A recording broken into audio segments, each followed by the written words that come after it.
Vous écoutez présentement le son international du Grand Prix Air Canada de Montréal. You're now listening to the international audio feed from the Montreal Air Canada Grand Prix.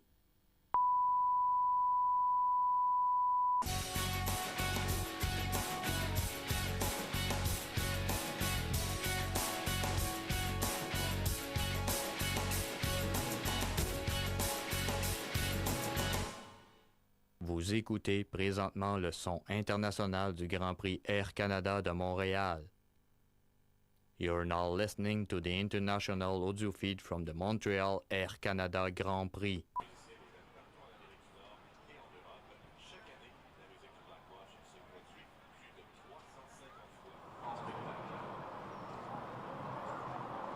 And as you just mentioned, the World 22nd performs over 300 times a year. Just incredible that this unit has been on for so long and still so active in community and cultural events and parades, especially here in the Air Canada Grand Prix. As it is now exactly 12 noon in Montreal, welcome again to the Air Canada Grand Prix. We are now just a half an hour late from the opening of the pit lane, and once again, great to see a huge crowd on hand. It's become an annual tradition here. Great event was dating always thanks to you, the fans, who support us year after year after year. Yet another sold-out crowd just packed here in Joe again as we stand by and countdown towards the 12:30 hour at the beginning of the open pit lane. When the pit lane opens at 12:30, cars to go out. They have the choice of either going back into the pits and doing adjustments, or they can also go on the track and do a few more laps. So drivers who have their cars are able to do several laps of the circuit, but they must pass through the pit lane and then go back out. At 12:45, the pit lane is closed, and if any cars are still stuck in the pits, they will have to start the race from the pit lane. So always worth watching, but we are hoping that all drivers will find their spots on the grid in time for the pit lane closing at 12:45.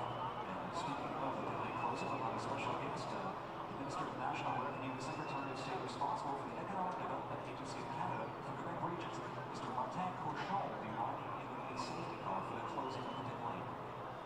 Alors, comme le mentionnait Joël, nous aurons un invité spécial pour la fermeture des PRIX à midi 45. Le ministre de l'Économie nationale et secrétaire d'État responsable de l'Agence de développement économique du Canada pour les régions du Québec, M. Martin Cochon, participera à la fermeture des puits à bord de la voiture de sécurité. Il est présentement midi 2 minutes. Je vous rappelle qu'à midi 30, les puits ouvriront pour une dernière fois pour permettre aux pilotes de faire d'ultimes ajustements avant la tenue du Grand Prix à 13h. On aura donc une période de 15 minutes pour vérifier si les réglages choisis pour la voiture sont bien les bons, s'il n'y a pas quelques détails à ajuster encore avant le début de la course. Et à midi 45, on procédera à la fermeture des puits, comme on vous l'a dit tantôt, avec la présence de M. Cochon. On voit que les Rippers de la piste avec William Matuzia et le 22nd and the Rippers now back towards the paddock area as again we count down towards the actual opening of the pit lane. Just a reminder again that we are expecting an incredible race with the two Schumacher brothers in the front row, Jean-Philippe and Dovar. Many of you can cheer on different teams. You see the flags of different countries and different drivers all through the grandstands. A lot of red up there again. So a couple of Ferrari fans exactly, because it's a very red audience just across from us on the golden grandstands, a bit more red than white. Évidemment, un public qui est fortement vendu à la cause de Ferrari et c'est Montréal depuis bien des années. Depuis en fait 78, les premiers moments du Grand Prix sur le circuit du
Alors on peut maintenant jeter un coup d'œil, si vous voulez bien, au fait saillant de la course du Grand Prix Air Canada 2000.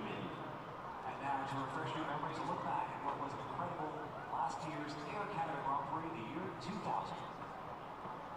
Étirement, les pilotes traversent l'Atlantique pour disputer à Montréal le Grand Prix Air Canada. Avant le départ, des problèmes pour Coulter. Les mécanos travaillent sur sa voiture alors que ça lance le tour de formation, ce qui lui fait une envie de pédale. Malgré tout, il est à sa place pour le départ à côté de Michael Schumacher. L'Allemand, meneur du championnat, est encore une fois en très grande forme. Aux premiers instants de la course, Jacques Villeneuve fait aussi excellente figure. Parti sixième, il remonte jusqu'à la troisième place. Schumacher est pourchassé par Coulter.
those rumble strips and slammed into the wall.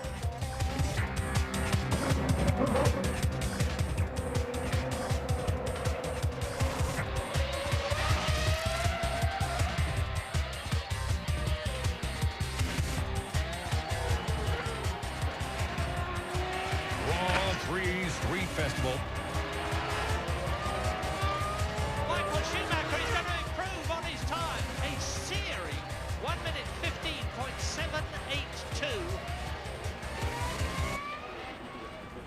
Barrichello and Heidfeld play the Montreal Wall game. Schumacher on pole, part of the spectacle that's filled the Gilles Villeneuve circuit to bursting point. Hello there. The Canadian Grand Prix is the country's biggest single sporting event. The love affair with Formula One in this part of the world shows no sign at all of cooling off. We have a sellout. 110,000. The weather just about perfect. And perfection sums up world champion Michael Schumacher at the moment. He's on pole. He leads David Coulthard by 12 points. Coulthard has never won here. Schumacher going for victory number 5. Barrichello shaken, but okay after that qualifying smash. Ralf Schumacher's Williams starting alongside his brother on the front row. Villeneuve, despite massive local support, he was out-qualified by teammate Olivier Panis, and Panis has gone quickest in morning warm-up. Tony Jardine and Mark Blundell are with me. Welcome both. Very much like Monaco, Mike, make a mistake here, Mark. This circuit will bite you. Yeah, you're right, Jim. This is tough on cars, tough on drivers, and lots of concrete. But it's a turning point in the season, this race. Always has been, it will continue to be. Tony, I think we've been here 5 times, and just about every time that magnetic champions wall has claimed high-profile victims. Just keeps jumping out at them, doesn't it? But it really is an amazing place. It is quite a dangerous track, and as Mark said, it's half street and half ordinary circuit. But, you know, exemplified, I think, in 97. As you see, he was second here in 96. Jacques Villeneuve, desperate to win at home, go one better. This turn 15, the infamous one, and there it says, welcome to Quebec, and Quebec's most famous sun, straight into the wall, and he bashes himself on the head. What a mistake. What did I do? He overdrove. Why is it called the Champions Wall? 1999. Damon Hill off into it. All the dirt was being dragged across the inside of the circuit, and then, most famously, world champion, double world champion at that time, Michael Schumacher, he bit into the concrete on the outside, most uncharacteristic. And then again, amazingly, following them, Jacques Villeneuve did it all over again. Unbelievable. And he was just as upset this time around, and he does overcompensate here. Sort of quiet year last year, wasn't it? And we thought they might have sorted it out. Qualifying yesterday, and Messrs Barrichello and Heidfeld got that experience. Yeah, well, Schumacher did say clean your act up. They did do that, but they've put in these new curbs on the inside, and Rubens Barrichello suffering there, trying to get a really quick lap, taking too much curb, and the car getting airborne, losing adhesion. Look at that inside front, way up, cocking its wheel. Unluckily, it goes in rear first as it slides, and a lot of the energy absorbed, but the front wheel staying on there intact, and the tethers doing their job. Rubens, who crashed earlier this year in Brazil, which was a bad race for him.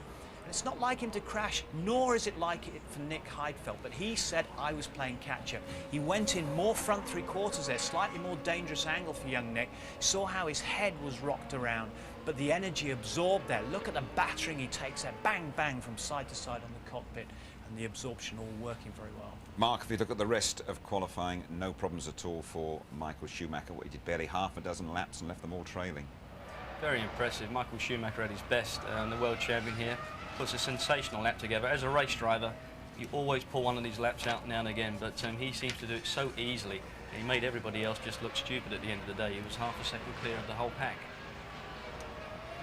Brilliant effort then, and younger brother Ralph is alongside him on the front row, despite Williams saying we're coming here and adopting a conservative setup. Didn't look conservative in qualifying, did they? I mean, Ralf Schumacher, sensational lap as well. 16.297, strong second place on the grid there. And this is going to be a tough deal for the people behind him. That BMW engine is very strong. To get by him is going to be very, very tough. One of those people behind him, David Coulthard, he underperformed, he felt, in qualifying, but a late dash took him into 3rd place.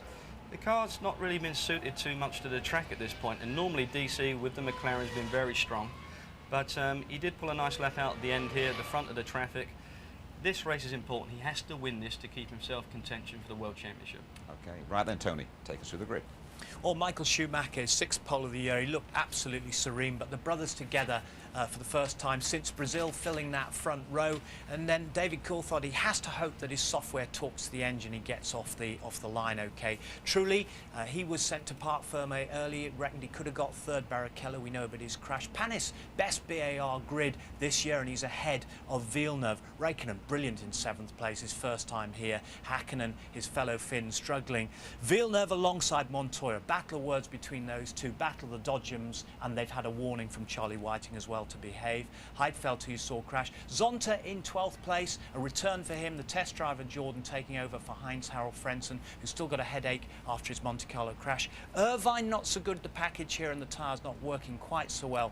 Fisichella struggling in 18th place alongside Bernaldi there. And 20th for Button. He's struggling as well in the Benetton with the Renault engine, which we suspect is turned down on power again. Marquez and Alonso on the back of the grid. We knew after the morning that we will be very competitive, so we were. First run, we immediately set the pace, and I was surprised that it got so tight when Ralph did his lap, especially from Ralph's side.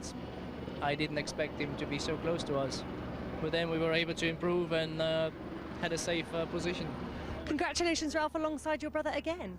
Yeah, I mean, especially after the 2 days of free practice we had and the pretty poor results we had in the first few days and a few trainings. I think we are a bit surprised that we are all of a sudden there, but I think we got the best out of our package, and some others seem to struggle a bit to do so. It was a messy session, so I don't think we got the most out of the car, but I still think the Ferrari qualifyings would have been beyond us.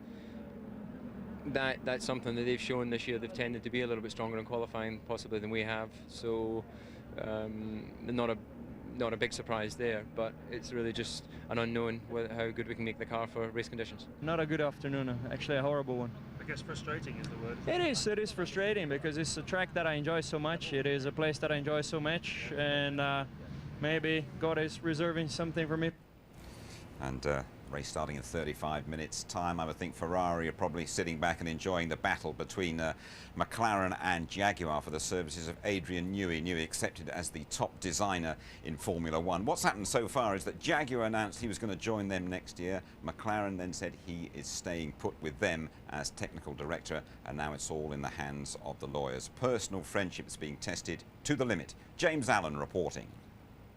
Adrian Newey and Bobby Rahal go back a long way, 17 years in fact, to when Newey engineered Rahal's victory in the Indianapolis 500. Ever since Rahal's arrival in Formula One, there's been speculation he would woo Newey to Jaguar, and for 48 hours he thought he'd pulled it off. It's a sad tale of double dealing and a shattered friendship. Adrian was excited. We had dinner on Tuesday night, and after signing it, and went to a restaurant in Ascot and drank some champagne and everything, excited about the future. And yeah, I mean, I felt that I was very pleased with the commitment that he was willing to make, and because I understood it to be a big change for him. But it was a change that McLaren weren't willing to accept, and they forced Newey to go back on his word. Rahal was gutted. Tremendously disappointed because friendships are based on trust and good faith and you know, caring, I suppose. But in the world of Formula One, those attributes don't have a lot of relevance or credibility, obviously. I think they do in life. And so personally, I'm very disappointed, but I'm a big boy, and you know, life's full of disappointments. As Adrian expressed, he was not comfortable with changing his mind, as was expressed in his quotes in our press release. He apologised for changing his mind, but that is simply what he did. And he is a very focused, talented, highly talented and motivated individual. From the day I worked with him, I thought he had something very few designers, engineers have, and that's intuitiveness, you know, that he could. It separated him, to me, from everyone else. That maybe a Colin Chapman had it too, I don't know, I never worked with him, but when you drove for when you had Adrian Newey as your engineer, you felt you could move mountains. It's hard to see how this saga can end well. It could end with Newey being blocked from working for either party. One thing's for sure, Jaguar and McLaren will fight over him to the bitter end. Tony, he's a £4 million a year property. You know Adrian Newey very, very well indeed. How do you think he's going to react to all this? Well, I think very badly. I think he'll take it very badly. He's not only caught in the crossfire, but he's probably very bruised right now and sort of hurting quite badly over the thing. What we're going to remember is that, you know, Ron Dennis is going to protect what he's got as well. He's a very persuasive individual. There are rumours that, you know, behind locked doors for 4.5 hours. And, you know, Adrian will have taken a verbal battering from Ron, trying to keep his man quite legitimately, but he won't be feeling good about it at all. Ron battling to keep hold of him. It's Ron Dennis's position to secure the best, retain the best, and he needs that for his technical partners like Mercedes-Benz because of the investment. He also needs it because he needs to get the best drivers available, and they're only going to go with the best designers. He's so valuable because so many people have driven cars to World Championships in cars designed by him. Yeah, but you see, he's at the level of a top Grand Prix driver because he can make the difference. You have a good driver, you can make him even better by designing such a superb car. That's the brilliance of Newey. Okay, thank you, Tony. We have pinpointed the hazards of the Welcome to Quebec wall at turn 15. Let's check the other key areas of this Gilles Villeneuve circuit. Fast straights, 200 miles an hour they go, slow corners, a big physical test. Mark and Martin Brundle, well, they've been taking a little drive round. So, Marky boy, down to the first turn then. Pretty tough corner. Tough corner, but we're just past 100 board. That's where we're going to be braking during the race. You know, 190 miles an hour an entry to this corner, about 160, 155 maybe for the beginning of the race when they come for turn 1. Difficult though at the start, isn't it? Everybody focused on the same piece of tarmac at the same time. It tends to concertina up through the field, and we see a lot of incidents in here on the first lap. Well, we're all trying to get the same racetrack, and we've seen it time and time again at Montreal. Turn 1, there's always been an incident. And really, look how tight it is. There isn't a lot of road, is there? The runoff's small.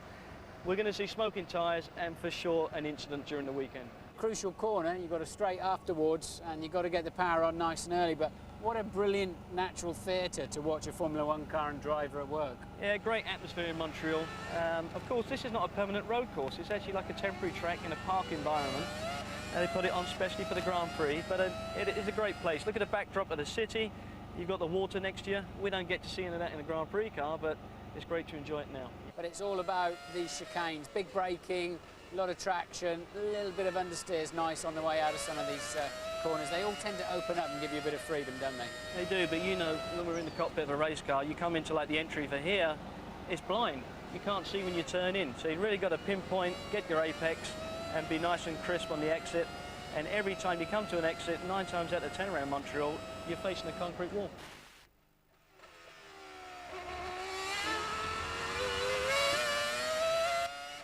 So the hairpin, 190 miles an hour down to first gear and just 40 miles an hour. Great place for overtaking, Mark. Yeah, for me, Martin, this was the only place you could overtake, but not without incident. You remember the Villeneuve and the Schumacher deal? Yeah, Ralph being rear-ended by a very optimistic move from Villeneuve. That was in the rain, but in any conditions, this is a slippery racetrack, isn't it?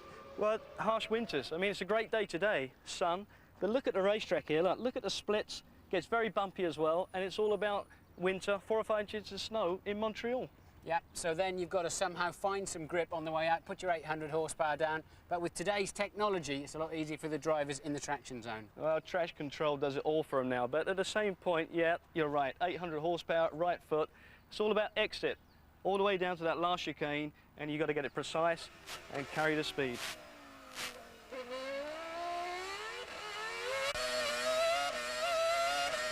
So the final chicane, fastest part of the racetrack, 200 miles an hour down to about 70 or 80, third gear. New improved curbs for this year, hey? Brings tears to your eyes, I would imagine, Marky.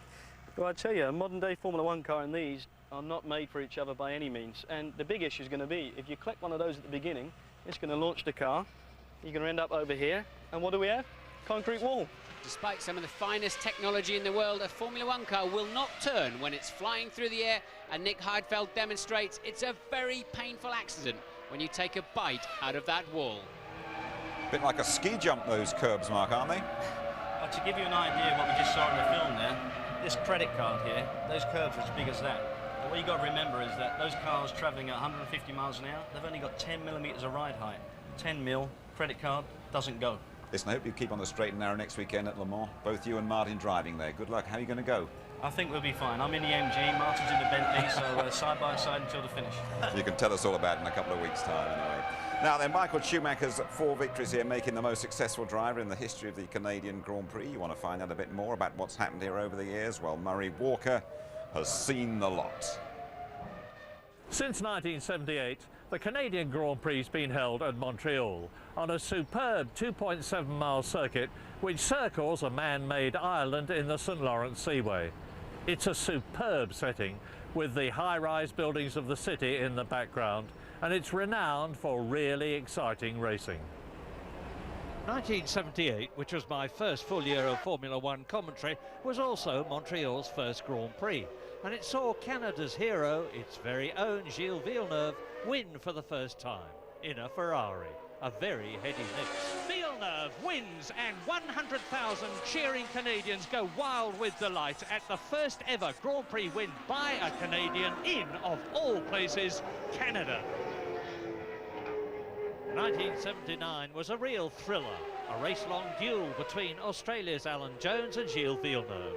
It was Williams versus Ferrari, nose to tail all the way for 70 grueling laps until Jones managed to squeeze through. Villeneuve is seeing Jones in his mirrors all the time as they come down to the hairpin to take another lap, and Jones is through. Jones closes right up on Villeneuve. He's got the inside line, they touch, and Villeneuve drifts out wide, and Alan Jones is in the lead at 2/3 distance. And Jones kept in front to win by a mere 1 second. Alan Jones wins the Canadian Grand Prix. 2 years later, Gilles Villeneuve was tragically killed in Belgium, and Canada's misery was compounded by the horrific death of Riccardo Pelletti at the 1982 race. But then the 90s, and in 91, Nigel Mansell, waving to the crowd on his last lap, threw the win away as his engine revs died. He's stopping! Nigel Mansell, just a few hundred yards from the flag on the last lap. He's stopping, he's banging his steering wheel in frustration. Something has happened. It looks as though he's out of the race. 1992, Mansell in the wars again as he tried to pass Senna's McLaren. There's a spin, and that is Mansell. Mansell spun. Well, this is terrible for the British driver. He's going right. He looks as though he's out of the race. Then in 1995, the most emotional win of all, when Jean Alesi took his only Formula One victory in Ferrari number 27. Gilles Villeneuve's team and number. Canada went mad. Jean Alesi wins the Canadian Grand Prix to euphoric applause all the way round. Everyone will be delighted. Real emotion and happiness. Alesi absolutely overjoyed, and he's every reason to be. 1998 saw one of the sport's most spectacular crashes. At the start, Alex Wurz outbraked himself, and chaos. Schumacher second. Schumacher has passed Mika Häkkinen already, and is going for the lead, and off goes. Now they're going to stop the race, no doubt about that at all. Just look at this replay as Wurz barrel rolls out of contention. But for seeing top men get it wrong, 1999 was the year. 3 world champions, Damon Hill, Jacques Villeneuve and Michael Schumacher, all lost the plot at the chicane. And Michael Schumacher is threading his way through the field. He's Schumacher out of the race. Michael Schumacher slams out of turn 13 into the wall. And with 3 potential winners out, the race was gifted to the McLarens. Michael Schumacher's won 4 times in Canada, more than anyone else, and he's on a roll this year. Can he do it again? Well, he's got to be favourite, but in Montreal, you never know. Great memories, Murray. Thanks for that. By the way, if you're a budding young commentator, that means under 18, you fancy being the Murray Walker of the future, check out the competition on the ITV F1 website. The winner gets to meet Murray later in the year. Make your weekend a total blast. That is the Montreal message. The locals say the summer starts when the Grand Prix comes to town. We'll be talking to that fella, David Coulthard, World Championship contender. We'll also hear from course expert Giancarlo Fisichella. And when you rejoin us, there is Martin Brundle's Grid Walk 2.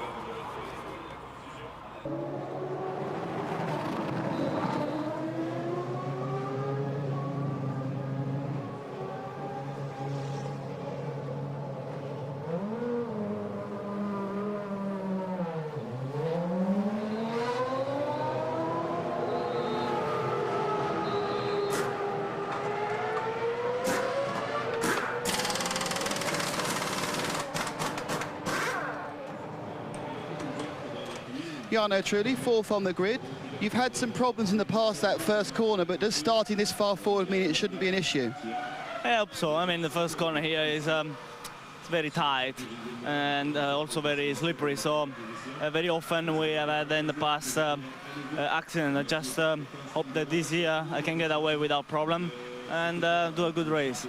I think most people are worried about both the tyres and the brakes. Are you going to have to be driving at 90% for most of the race? Unfortunately, no. I mean, we are suffering a lot of blistering and also brakes problems, so I have to take care of them during the race. So will that mean you'd be more likely to do more stops? I don't know yet. Thanks, Jarno.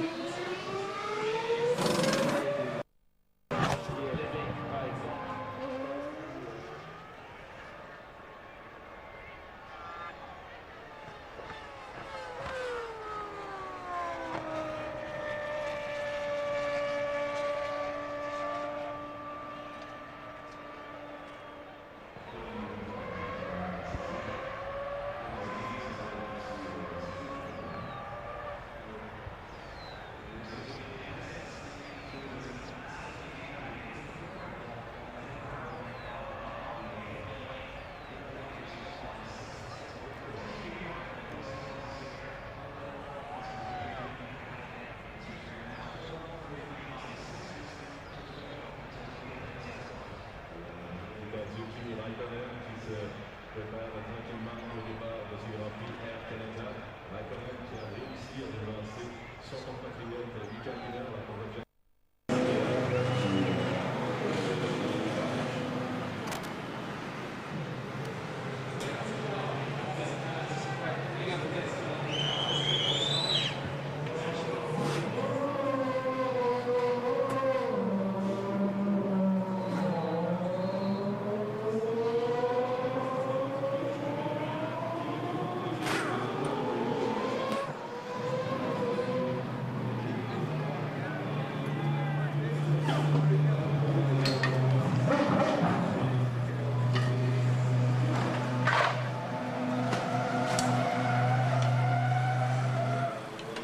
Nick Heidfeld, first, have you had any adverse reaction to your big accident yesterday?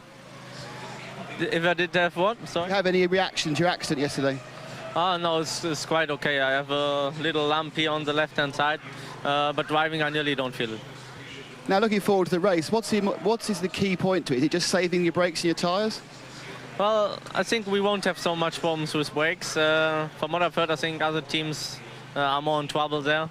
From the experience in the last years, there were not too many cars finishing here, so obviously for me starting only from 11th, I hope for that. Nick, best luck, thank you. David Coulthard goes into this afternoon's Canadian Grand Prix as clear leader of the McLaren team. He was ahead of Mika Hakkinen at this stage last year, but the Finns surged back into contention. This year, Coulthard is clearly McLaren's point man. But though that's good news for the Scot, the bad news is that his two launch control disasters have cost him a possible 20 points, and he now trails Michael Schumacher by 12. I would obviously prefer to be 12 points ahead than 12 behind, but you know, we've still got some good circuits coming up, and I think we've got some developments coming in the car, and you know, we're going to do everything we can to try and win the championship. Canada has not been kind to the Scot. He's always qualified strongly here, but he's never finished higher than 4th.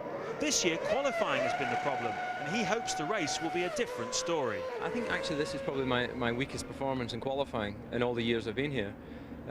Last year, if you remember, Michael and I were separated by less than half a tenth, and it was a genuine battle. Here, I just haven't been entirely happy with the car, even when we were at the front of the times. You know, when I was talking with Ron this morning, I was saying, look, we've still got work to do. We're still not quite where we need to be, and that's proved to be the case. And maybe this year not being quite as quick in qualifying will mean we have a reliable car and everything will work, and I'll do my job and we'll come through and win it. After McLaren's recent problems on the start line, Coulthard's motto this weekend is to finish first. First you must start. He will use launch control today though, and he has one objective. Our goal is to try and win the race, and then you sort of review your weekend thereafter. But I still think we have a quick race car. We think that we have potential for good strategy, and tyres might be an issue, but obviously Michael and I are on the same tyres, so we should have similar problems if we have them. He's finished every race this year in the points, and there's a steeliness about him which wasn't there in previous years. The summer races often see a swing in championship fortunes. Coulthard is very much in the hunt. Let Schumacher get any further ahead, that's for sure. In contrast to David Coulthard, this is a lucky circuit for Giancarlo Fisichella, and Benetton will take anything going at the moment. They make no secret of that. Elsewhere, though, Formula One isn't such an open book. Louise Goodman explains. There's not been much to smile about in the Benetton camp this year. Giancarlo Fisichella has fared slightly better than teammate Jenson Button and scored the team's only point of the season. But both drivers have struggled with an unwieldy mount that more often than not is trailing at the back of the field. Fisichella lines up 18th today, so a fifth successive podium finish here in Montreal will be a pretty tall order. I like the city, I like the circuit, so it's always nice to be here for me. But this year we have to be realistic, and I think get on the podium is going to be very difficult. At the moment, my job is just to be quicker than my teammate. I'm doing very well, but I'm sure Jenson is going to be quicker at the end of the season. Your contract with Benetton expires at the end of this year. What do you see for your future? I'm quite confident to be still here even next year. It's my target, because Renault is back to win, and if it's not this year, it's going to be the next year, hopefully. Sorry sir, team personnel only. Formula One has come in for criticism this weekend for giving the locals the cold shoulder. The traditional track open day was cancelled by the race organisers, who cited the growing tendency amongst the teams to erect screens around their garages as the reason for the lockout. It's done nothing to dispel Formula One's elitist image. It's great to be on top of a pyramid, but the pyramid is as high as the base is wide. And if we don't take the fans' position into consideration, eventually I think we will lose them, and Formula One will lose at the same time. The teams claim the cover-up is necessary to protect their technology from prying eyes and industrial espionage. It's a vicious circle. I agree that the teams must be open to all the people who come, but not at the cost of losing all your technology. So somewhere along the line we're going to have to do something to control it, and I'm sure that's on the way. It will happen now because everybody's talking about it. A lot of people spend their hard-earned money and you know, dedicate their lives to following the sport, and yet you just can't abuse that, or you can't just take that for granted. I think you have to. We are entertainment. Let's have a word with Mark Blundell about that. Mark, you raced in Formula One, you went to Champ Cars, you're now back around the Formula One business. Is F1 a bit precious? Well, it's changed a lot, but at the same point, if you're spending $250 million, you know, would you give away your trade secrets to your competitors? Of course you wouldn't. But the downside's for the fan, and that's the big difference between American racing and Formula One. F1 will have to address it at some point. Okay, well, no shortage of fans here, as you can see. The circuit, we're on a man-made island in the St. Lawrence Seaway, side of the rowing basin, for the 1976 Olympic Games. Let's join Louise. She's delving away behind the scenes. Unusual setup here in Montreal. If you look through to the back of this Jaguar hospitality area, you can see the Olympic rowing lake, which Jim was just referring to. It's quite good for fishing by all accounts, although it's not quite as glamorous as the Monaco harbour. In fact, all of the facilities here are a wee bit substandard by Formula One standards anyway. The teams don't have their multi-million-dollar motorhomes. This is a flyaway race.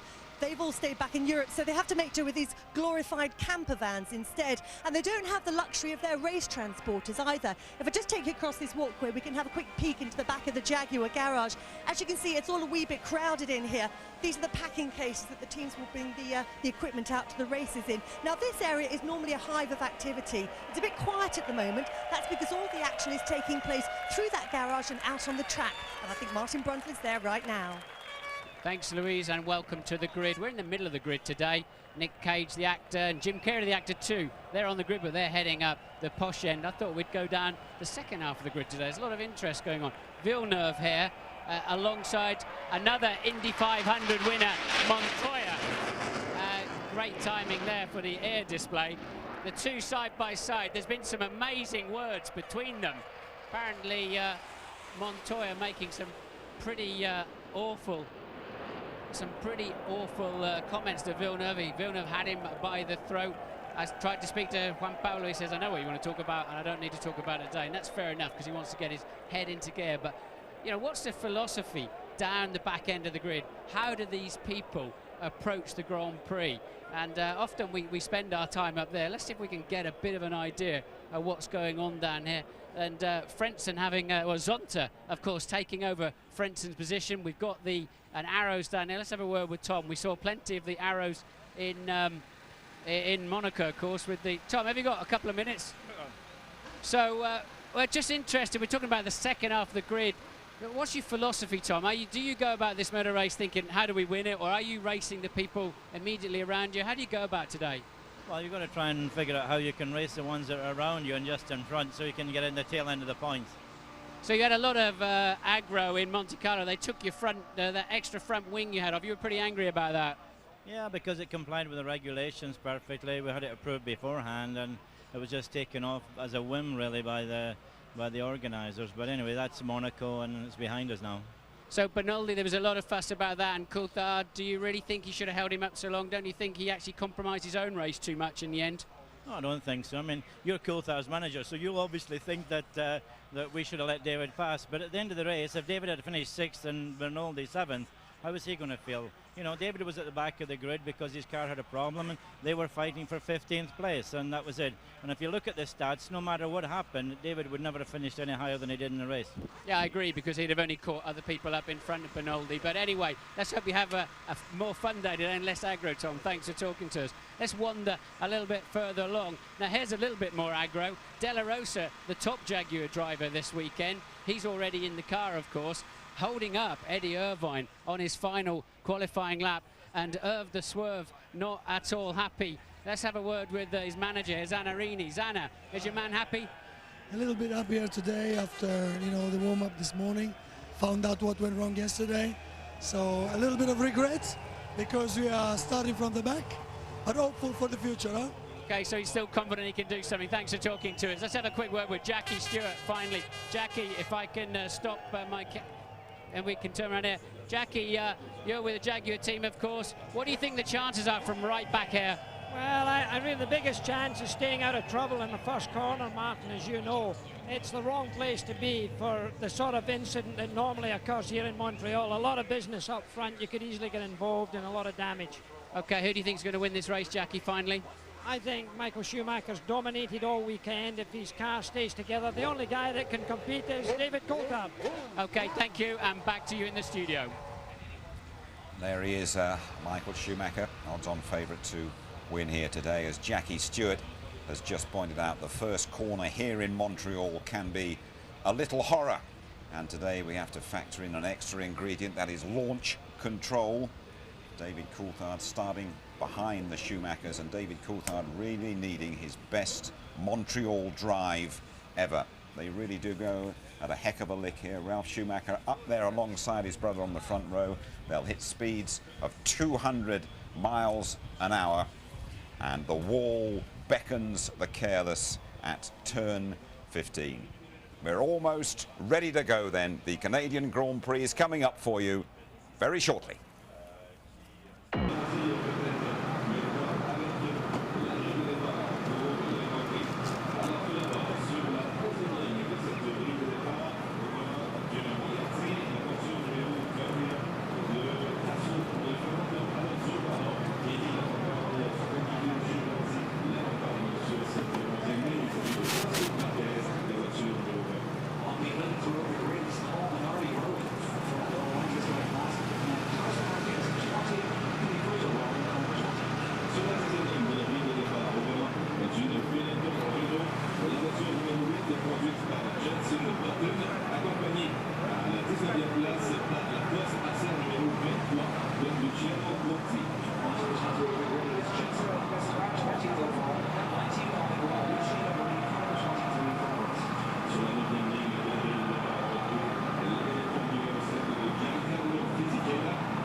We're approaching the halfway stage in F1 2001. The Canadian Grand Prix has a lovely habit of producing great dollops of drama. Enjoy the race now in the company of Martin Brundle and Murray Walker.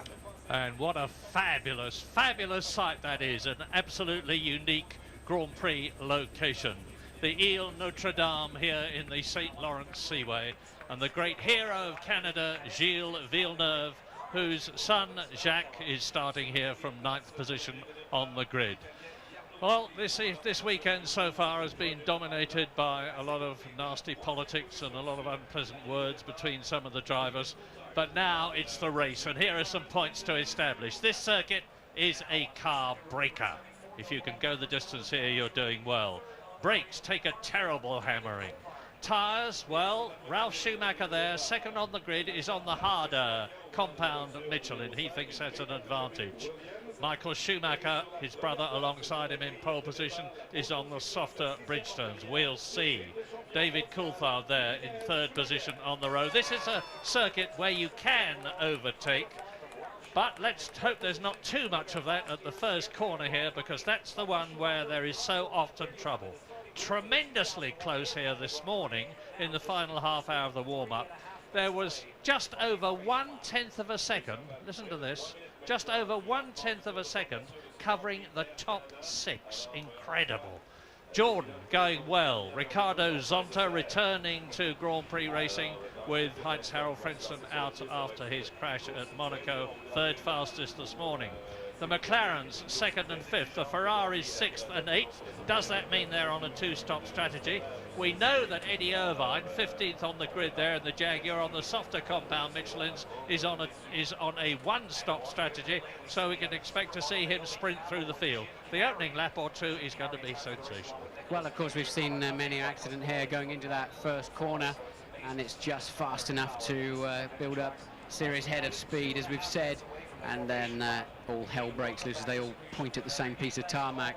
I think it's a better than evens chance Ralf Schumacher will be into the first corner first. Watching their practice launch control, and we saw them back in Austria, both Williams absolutely flying off the grid. But Michael seemed better this morning. Coulthard also getting some good launch control starts in, so even Stevens, but I think Ralf may just have the edge down to that first corner. He's on the Michelins, of course, the harder Michelin, and there is a story in the paddock that they tend to fade away a little bit for a few laps. We've heard that before, but when we've seen that Williams out front, it tends to march on. For sure, the Bridgestones are blistering, but the drivers are not aware of it until they come in the pits. They're not losing time on it, but can they do a full one-stopper late into the 40-odd laps into this race and get away with blistering rear tires? Little heat bubbles in the rubber, it bursts open. Normally you feel a vibration, you lose grip, but the drivers have not been feeling that. But this also, Murray, is about brakes. It's a very heavy braking circuit, some new braking systems out there, even this weekend on the grid, and I think brakes are going to play a key part in the later stages of this race. I noticed that 2 or 3 of the teams, Sauber and Jordan amongst them, are copying this magic braking system that Ferrari have had on the front of the cars since the season began. And they're certainly going to need it here, as you rightly say, because the brakes take an enormous hammering. I remember Heinz-Harald Frentzen a couple of years ago, very well placed in the race, went out in the closing stages when he went into, guess what? Yes, the wall that you have seen so many of them crash into. And we saw Trulli's tyre blankets coming off. He's electing to start the race on scrub tyres. Brand new rears then look for Barrichello, and rather tatty looking fronts, and it'll take a couple of laps for that the rolled up rubber on the top of Barrichello's front tyres to come off, and that was the dark horse of the race. I think Panis in the PAR, and straight then on to Räikkönen. Räikkönen, the young Finn, out-qualifying the double world champion Mika Häkkinen, fellow countryman, and they're in 7th and 8th position. Flew perfect organisation and timing. There is 8 seconds to go, and then you will see them get away on the formation lap around this 2.7 mile circuit. That's it, 1 o'clock local time, away they go, and you'll see this magnificent circuit. You've heard Martin, and here he is again. Sorry, 2 PARs, very slow away there. Panis, one of them, will they be able to stay in the pack? I think they have just done. So the PARs slow to get away, but they've stayed within the pack, Murray, so they can rejoin their original grid position. Yeah, and let's not forget that McLarens have had launch control problems in the past, not once, not twice, 3 times. They said for the last race at Monaco they didn't expect a problem. They'd had 1,000 starts. Didn't help David Coulthard very much. He's confident here though. And Jarno Trulli there in 4th position in the Jordan Honda. 4 different constructors on the 2 front rows of the grid. Ferrari, Williams, McLaren and Honda. It could be an extremely open race. But I say again, to finish here is very good indeed. It's hot, it's not all that hot. The track temperature is 33 degrees, the air temperature is 24 degrees. I would say just about ideal circumstances for racing. But it's a very tough, unforgiving circuit. The Armco is further away than it is at Monaco, but it's still mighty close. It's like driving through a vast steel tube. And they've got to watch those concrete curbs at the end of the lap. There are other ones of those around the track, but they're not really in play. Those 2 final bends are very much in play with the nasty curbs, and we've seen Häkkinen rip the floor out of his car twice through the weekend. And of course, over and above all of the other accidents we've shown you earlier in the programme, as they fly through the air into the wall. So they'll be giving quite a lot of respect to that final chicane in the first 2 or 3 laps until they find their braking point. They'll all be carrying a lot of fuel, especially, of course, the one-stoppers. And they'll need to be sure they start edging into those braking zones instead of total commitment on lap 1. Yeah, that's the one thing we don't know about these strategies. The one-stopper should be from a lap 34 onwards, but we will just have to wait and see, and I'm sure James Allen will have some information on that later on. Ralf Schumacher 2nd on the grid. Mika Häkkinen 8th on the grid. He's got a lot of work to do.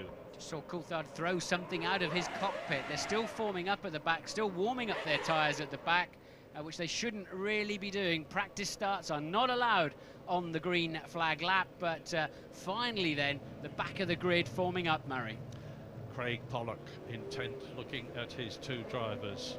Olivier Panis is 6th on the grid. Jacques Villeneuve is 9th on the grid. It is a 69-lap race. They are all ready to go. They've been a very long time held on the front row of the grid, and now the lights. When all 5 go out, the Canadian Grand Prix will be go, go, go, go! Michael Schumacher gets away, well, his brother gets away. Michael Schumacher on the inside at the left. Ralf tucks in behind him. Now, are they all going to get around? It looks to me as though we're okay so far. Yes, it's a good start for the Canadian Grand Prix. Great news, and in the lead, the Scarlet Ferrari of pole position holder Michael Schumacher with his brother Ralf in 2nd place. Look at the way that Schumacher, Michael, is already starting to pull away, and David Coulthard still in 3rd position where he started, followed by Trulli, followed by Barrichello. Crucial then for Michael Schumacher.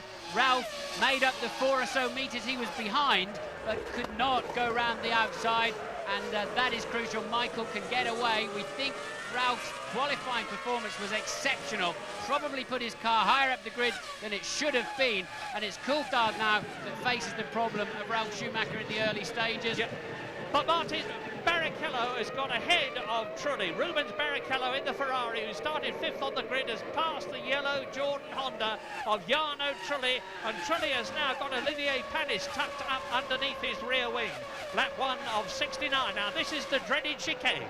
And Verstappen making a move up the inside. You see it, we just cut away, unfortunately. Verstappen then making a move on Räikkönen for 7th place. So another charge early on from the Dutchman. 3/10 of a second, the lead of Michael Schumacher at the end of that first lap. Look how closely they are packed together now. The first four round turn 2, and into the pits comes the Benetton of Fisichella. Look at that right front. He's hit something very hard indeed. That is the first retirement of this year's Canadian Grand Prix. Giancarlo Fisichella out of the 2 Ferraris. The Williams and the McLaren of David Coulthard are 1, 2, 3, 4 together at the front with Barrichello making the pace at the moment. Yeah, Barrichello very fast and already harrying Coulthard. Be interesting to see the fuel loads, but Barrichello then appearing. He had a bad grid slot, as we know. Maybe he's running a bit lighter to try to make up in the early stages, and that's worked out well so far, already clearing truly, as you point out. So Schumacher 0.3 ahead at the end of the first lap, closely followed by then a Jaguar and Eddie Irvine out, and one of the Saubers didn't see which one. It's Heidfeld, Nick Heidfeld. They were together on the previous lap. They were 11th and 12th. Maybe Heidfeld was trying to get past Eddie Irvine, I don't know, but whatever, they are both out of the race, so that's 3 cars out. Heidfeld, Irvine and the previous retiree, and over the line they go. Now that is into the third lap. Michael Schumacher has increased his lead to 7/10 of a second, but over the first 4 there are only 1.7 seconds, with a gap developing between Barrichello, who is 4th, and Jarno Trulli 3 seconds behind in 5th place. Yellow flag, waved yellow flags, and Marshall's on track. How much will the drivers yield? Not much by the looks of it. They're still pretty much on the gas, and here we're going to see the start. I'm not sure what we... Oh, and that's Villeneuve not getting away. Is that the green flag lap that I told you about, the BIR slowway? Yeah. Yes, it is. I think that's a replay of the green flag lap, actually, although Villeneuve is... where is Villeneuve in the race at the moment? 13th at the present moment, but behind Pedro de la Rosa. So just one Jaguar out, and that's very tough indeed, because Irvine has been going... That's what happened to Fisichella. He was hit, he bumped into his teammate, Jenson Button, as Bernoldi went through on the inside of the chicane and straight down the pit lane. It couldn't have happened in a better place or a worse place as far as Fisichella's concerned. And look at Barrichello shaping up for a nice slipstream on Coulthard. Now he has the right position too, so Barrichello probably with a bit less fuel, making it work beautifully and quite easily then past the McLaren in the early stages. Barrichello on the move. Yeah, don't start getting depressed, you McLaren fans, because it could well be that Rubens Barrichello is on a light fuel load and that David Coulthard is on a heavier fuel load, and we know that the McLaren is extremely fuel efficient. They demonstrated that at Monaco, and David Coulthard could well be just held up momentarily, just losing 1/10 of a second here or there because he's in a heavier car. But whatever, Barrichello is certainly searing through the field. He's closing right up now on Ralph. And that was a replay then. It looked like Irvine tagged the back of Heidfeld as they were in turn 8, and the pair of them straight into retirement. So Barrichello closing quickly in then on Ralph Schumacher. Fastest lap of the race, Ralph Schumacher. He's just gone round in 1:20.7, and that compares with the lap record. It's 1.7 seconds off the lap record held by Mika Häkkinen last year. And Schumacher, Ralph, is closing a little on his brother, but it looks to me as though Michael's got things well under control. So it is Michael Schumacher, Ralph Schumacher, Barrichello, Coulthard, Trulli is 5th, Panis is 6th, Verstappen is 7th. Excellent, that's excellent. And Kimi Räikkönen is 8th. Bits of Benetton bodywork flapping around as they break into the final corner. That can easily puncture your tyres. But Barrichello then a new fastest lap by a long way, a 1:19.9, and Michael sitting pretty. He's got his brother and he's got his teammate between himself and his main championship contender, David Coulthard. And here we see the move. Barrichello with track position, greater straight line speed, having pulled nicely out of the slipstream of that McLaren and made it stick well. And where is Mika Häkkinen, who started 8th? He is 10th. He's lost 2 places. He's been repassed by Riccardo Zonta. Kimi Räikkönen, who started alongside and slightly ahead of him on the grid, is still in front. And it's still Michael Schumacher, Ralph Schumacher, and Barrichello pushing. the young Brazilian who's driven for Stewart, who's driven for Jordan, of course. 2 pole positions in his career and 1 win. And James Allen has got news. Yeah, that was expected, I think, by the McLaren team. They believed that Rubens Barrichello was going to start this race on a 2-stop fuel strategy. They think he's going to come in for his first stop around about lap 26. He's carrying about 30 kilos less fuel, which is about 9/10 of a second a lap around here. Advantage over the one-stopper cars, which are the ones in front of him and David Coulthard. Interestingly, just before the off, guys, I saw Ron Dennis and Pat Fry working on Coulthard's car, looking very concerned. They went up onto the pit wall to look at Coulthard's car as it went for the start. There's something, Martin saw something being thrown out, but there was a little concern there. We'll try and follow that up. He threw something out, looked like a piece of tape or something from inside the cockpit, maybe a piece of padding. Hopefully shouldn't really affect his race. The problem for Barrichello is he needs to clear that Williams. If he's on a light fuel load, we're pretty sure that he is, and to make that pay off this afternoon, he needs to clear that Williams very quickly, because I'm sure his teammate will then let him through. Michael Schumacher will let him through if he's on a different strategy. And you're looking at Trulli, who is 5th, Panis, who is 6th, and Verstappen, I'm sure, is on a light fuel load in the Arrows. He's done that in the past. It looks to me as though he's doing it again. He's in 7th place. And that's Montoya getting extremely close to the back of Mika Hakkinen, 10th and 11th. Hakkinen, I saw in the background, getting very leery into turn 3 on the first lap of the race. That's why he slipped back down to 10th. Barrichello spins it. Sorry, Martin. Barrichello spins out as he tries to get past Ralf Schumacher. He's kept the engine running and through stream. That's Verstappen, who's just gone through. And behind him, Raikkonen and Zonta. It's a bad, bad blow for Rubens Barrichello. Curious how you can spin a car these days in a traction zone with traction control, Murray. Very unusual. I'll need to see a replay of that, because I was looking at the data computer up here, but maybe Barrichello clipped a curb or something. But surprising that he can. I haven't seen a car spin there for years, actually, on the way out of that corner, especially with traction control. Here we go then. Look, he comes off the inside of the curb. Yeah, just lights the rear wheels up. Yeah. So something awry there, I think, with the electronics. Well, he's down to 14th place now, behind Enrique Bernaldi, the man who caused all the controversy at Monaco by staying ahead of David Coulthard. But I tell you who I think is in a very strong position, and that's Ralf Schumacher. He is 1.1 seconds behind his brother Michael. I believe he's on a heavy fuel load, because he was only 10th quickest in the warm-up this morning. We know he's on the hard compound Michelins. We know they like the heat. The track temperature is now 33 degrees. Looking good for Ralf Schumacher, looking better for Michael Schumacher at the moment, leading on lap 7 out of 69. I think Jenson Button's got a stop-go penalty for jumping the start, Murray. Let's just have another look at that computer. 10-second stop-go penalty for car number 8. Jump start, and I believe that is Jenson Button. And the race order on lap 7, as we look now in the background at Rubens Barrichello. Here is Trulli, and he is followed by Olivier Panis, who's followed by Verstappen. There is the Arrows. Next one through after Verstappen is Raikkonen, and then behind Kimi Raikkonen, Ricardo Zonta and Mika Hakkinen. So we're on lap 8. We are over 1/10 distance already.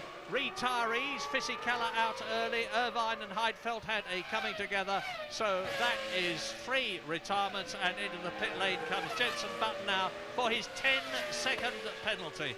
It's not going to make much difference to the Benettons, to be quite honest, because after having had a dreadful 7 first races, except for just the 1 point in Brazil from Fisichella, they're not showing much better form here in Canada, and again we wait and wait for the improvement that they confidently say they're going to have in France, and that is 2 races from now. Lap 8 then. Michael Schumacher is now 1.4 seconds ahead of his brother, who is 4 seconds ahead of David Coulthard.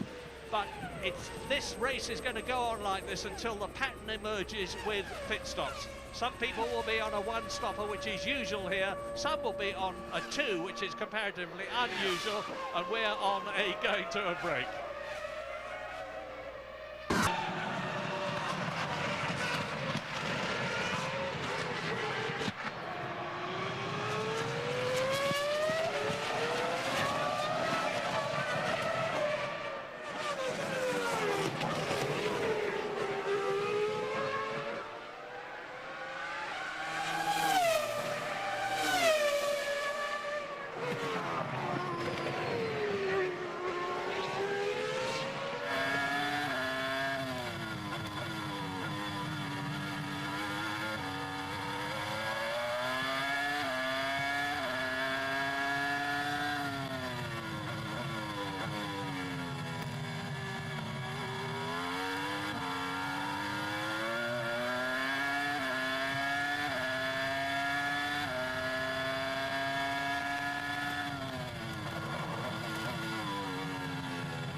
Out of the pit lane goes Jenson Button after his 10-second penalty.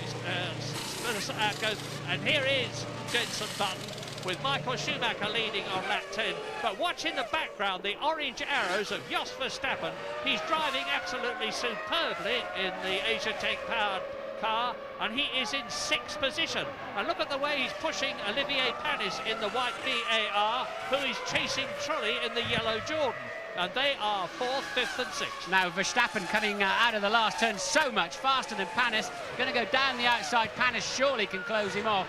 We've seen Verstappen often running with a lower fuel load at the start of the race, and it makes him remember in Kuala Lumpur, where he was effectively virtually leading the race. But it doesn't pay off. You pay the price later on, of course, during the Grand Prix.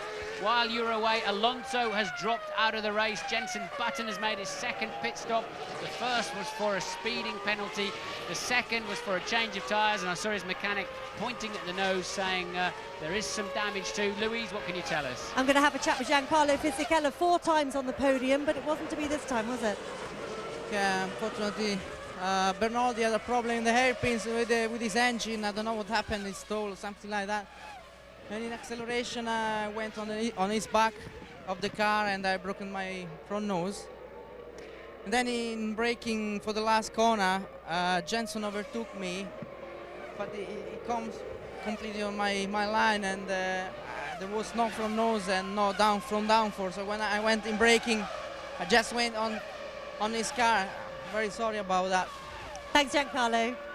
Lap 12, the thing that's interesting me is the lack of progress of Mika Häkkinen in his terrible season that he was having. He started 8th, he dropped to 10th, he's now in 9th position. He can't get past Ricardo Zonta, who is 8th on his return to Grand Prix racing as a result of Princeton not being here. And this is Jacques Villeneuve in 13th position, and he is now chasing Barrichello in the Ferrari, who's threading his way up through the field after dropping down into 14th place with that spin. Yes, fastest man in the race earlier on, 19.9, was Barrichello. By the time he recovered across the various stretches of grass he made it into with the spin, he went down to about 14th or 15th.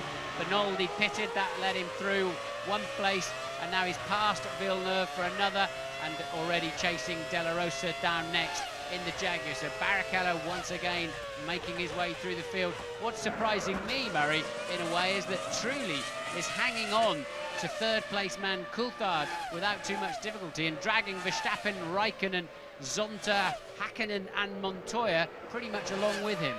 Yeah, we can't really draw any conclusions, as I keep saying, until after the pit stops. I'm surprised that David Coulthard is now nearly 10 seconds behind Michael Schumacher. Maybe that can be accounted for by a heavy fuel load on one and a lighter fuel load on the other. And the same thing, I suppose, could apply to Mika Häkkinen down in 9th place. But I've got a feeling that it's clutching at straws a bit as far as McLaren devotees are concerned. But Rubens Barrichello is certainly the quickest man on the track. He's just gone round in 1 minute 19.8, which is just 0.8 of a second off the lap record, which was held by Mika Häkkinen last year. And Barrichello closing right up now on Montoya. Barrichello is in 11th place. There is Verstappen in the orange arrows, chasing Olivier Panis. Now look back, and at the screen now, Eddie Jordan and Ian Phillips sitting on the Jordan gantry watching the race develop as Coulthard, Trulli, Panis, Verstappen, David Coulthard. He's finished in the points every race this year. Yeah, Coulthard then I think will be disappointed at this stage of the proceedings. A full 10 seconds off the leader, as you pointed out, Murray, and very much with that pack able to stay in touch with him and looking to confirm that problem. Häkkinen there really struggling along down in 9th place, but remember, we know Coulthard pitted on lap 64 in Monte Carlo. We know they can get a lot of fuel on board that McLaren, and we may see them picking up speed as the first stint goes on. And Montoya shaping up for a run. Which way will he go? And is he close enough to have a go at Häkkinen? It doesn't appear so. Barrichello's got his hands full now, trying to pass Montoya, who's trying to pass Häkkinen. But we've seen Barrichello so fast down the straights. Yeah, Pedro de la Rosa behind him in the Jaguar, but you're looking at the battle for 8th, 9th, 10th, 11th. Zonta in the yellow Jordan, Hakkinen in the silver and black McLaren, Montoya in the Williams, and here we are coming through, and lapping is the Ferrari as behind him. Ralf Schumacher still in second place, and look how close it is now. 0.8 of a second. Ralf Schumacher, as they got through the traffic, has closed right up on his brother. Now, if the Michelins do go off, and we know they do after the beginning of the race, and then come back again, and we're on to lap 14 now, as Ralf Schumacher is constantly having a look for a way past. He's probably got more power, surprising as it may seem, from his BMW engine than his brother Michael has from the Ferrari. Anyway, it is a colossal scrap. Down to just 0.4 of a second then, so Ralf a full 0.4 faster. We've got a carbon copy situation, but in reverse at the moment. You've got Michael Schumacher fending off the Williams of Ralf Schumacher. Further down, you've got Barrichello trying to pass the Williams of Montoya for 10th and 11th. But right now, this is, of course, the main race on the track. Ralf Schumacher, if he's got any tyre problems going away, I think that phase of the race is over, Murray. I think he's got a fast motor car underneath him. Yeah, lap 15 now. You can see the two leaders. There they are. David Coulthard is third, 10 seconds behind Michael Schumacher. Jarno Trulli in the Jordan fourth, Olivier Panis is fifth, Verstappen is sixth, and those three are absolutely together. Kimi Raikkonen is in seventh place, magnificent. Ricardo Zonta, a superb drive on his return to Grand Prix racing.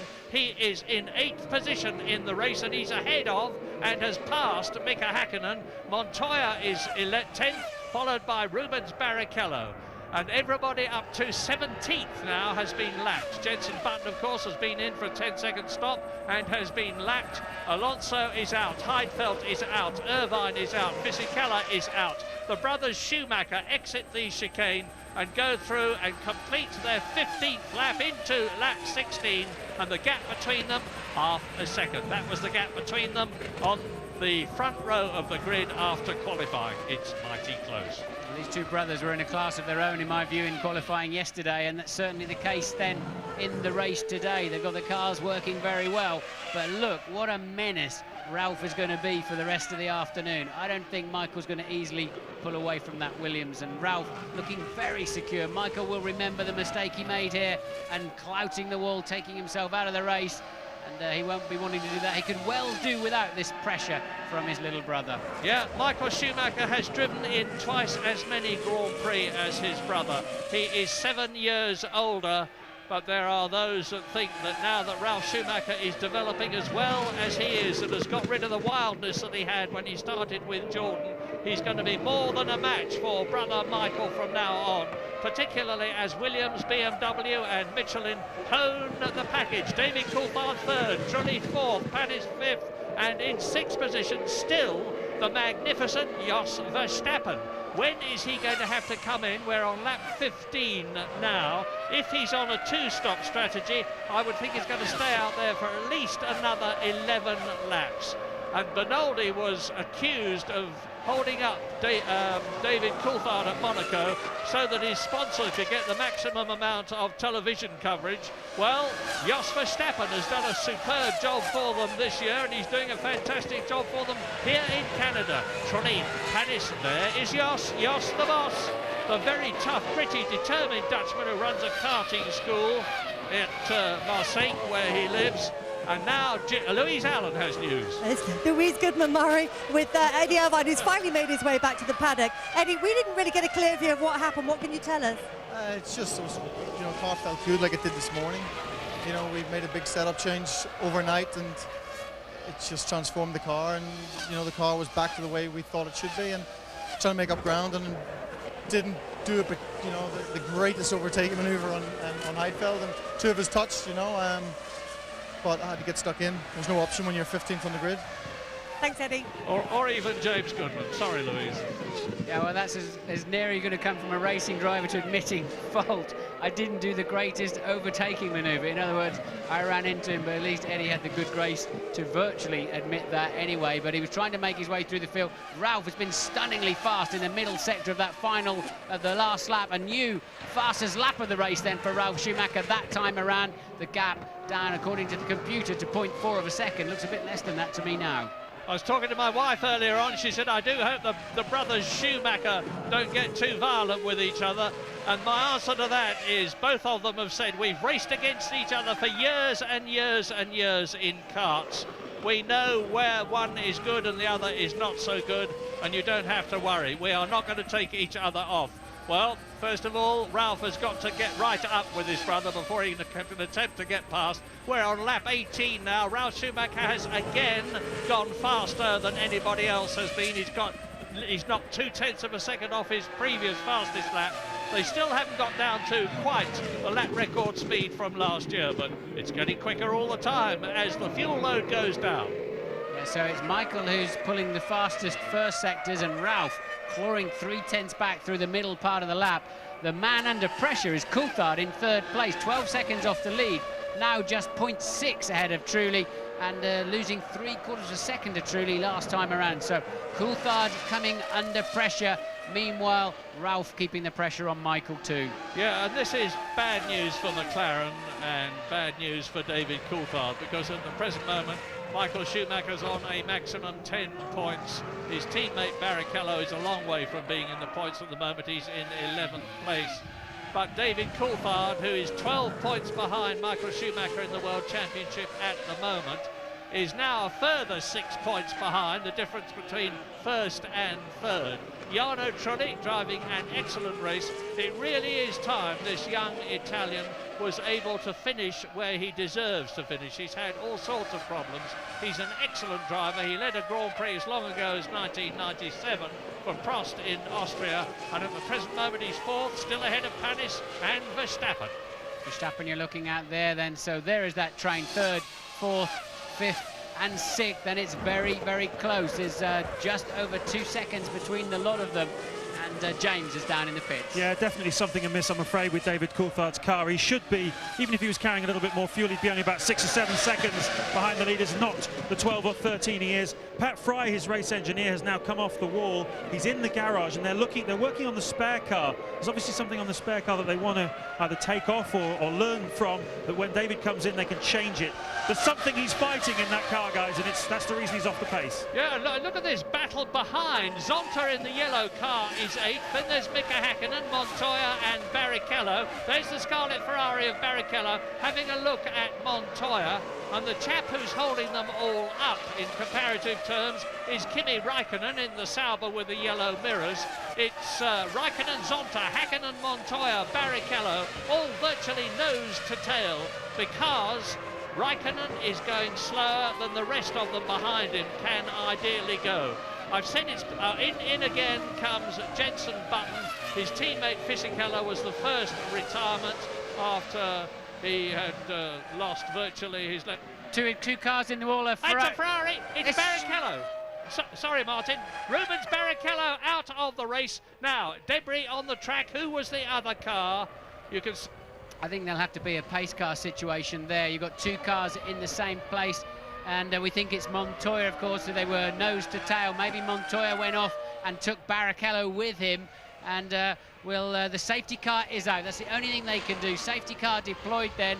That's a breath of fresh air for a few people, because that is a very closed area. You can see for yourself, trees either side of the racetrack. It's very difficult to clear the cars from there. It's the exit of turn 4, just before that nasty turn 5 where Panis smashed up his legs. Safety car then picking up the leaders, and the pack will close.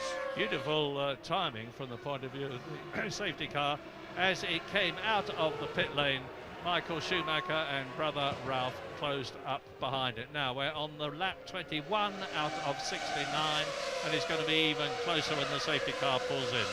So yes, as you say, at the end of 21. Let's see how many laps, and that is look, yes, Montoya goes off, as I thought. Barrichello crashing, trying to avoid him, and that's the second race in succession where Montoya's made an unforced error. Barrichello really swerving to try to miss the stranded Williams, and just putting himself straight in the wall. But the smart drivers will now turn the mixture down to lean, cruise round in top gear, and for every 2 laps under the safety car, they can normally save virtually a lap of fuel, and that'll enable them to go further before that first crucial pit stop. So the thinking men should be getting that done right now. Well, it could be a big bonus for David Coulthard. He was 14 seconds behind. I was talking earlier on, I know the McLaren mechanics were all ready to make a stop for one or other of their drivers. Whether it was Coulthard in third position or Mika Häkkinen down in ninth place, I know not. But as they round the hairpin, it's pace car. Michael, Ralph, Coulthard, Trulli, Panis and Verstappen. And the marshals pushing the Ferrari out of the way. We're leaving Canada. We will be back.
Lap 22, the safety car came out at the end of lap 20, so 2 laps behind it. And of course the field has closed up considerably. You can see Michael Schumacher leading his brother. There's David Coulthard, Jarno Trulli in 4th position. And here we go, Montoya loses the back of the Williams in turn 4 there, overcorrects, slams into the wall, hard on the brakes, but there's nothing going to happen from there. Barrichello having to spin in sympathy, really, in the hope of avoiding a car that decelerated from probably 80 miles an hour down to 0 in about 10-12 meters. Barrichello very unfortunate to get caught up in that incident. Very narrow through there. It's like a street circuit effectively around this Montreal circuit. In this lap then for the safety car, the race will restart at the end of this lap, and there we see them going through turn 4. That's where the wreckage was of the 2 cars. So a half a lap to go then. James is down in the pits. Yeah, well, David Coulthard seriously considered a pit stop during that safety car period. There's something broken in the front end of his car. They've been studying the front of the spare car. I think it might be the mounting point of a barge board or something like that, but it's not something massively serious because it's obviously a very finely balanced decision whether to pit or not. Coulthard obviously reluctant to make the stop. The team was all ready for him, and of course he's made back the 13 seconds he'd lost on the leader. Yeah, certainly not conducive to him pushing though.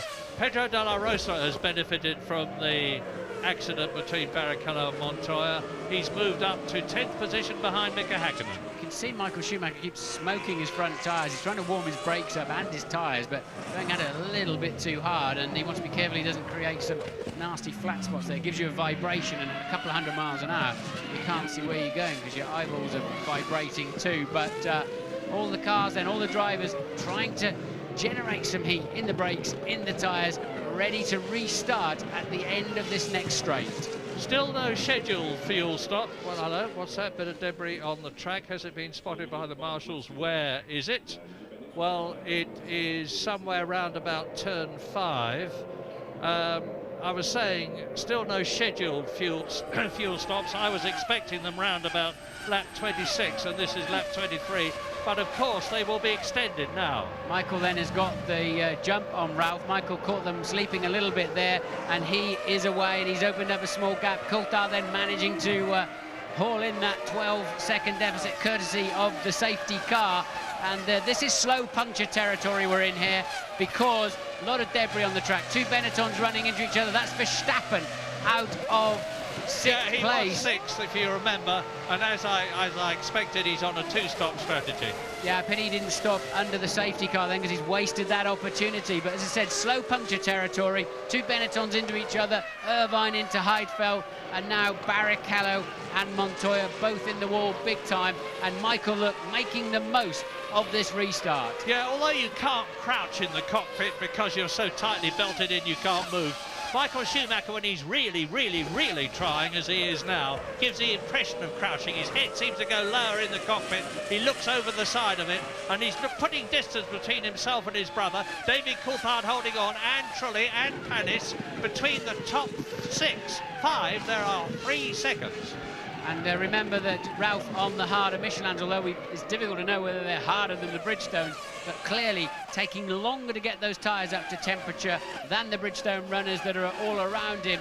And Michael, look, just waltzing away in the distance, and now I think we can expect to see Ralph beginning to once again close that gap.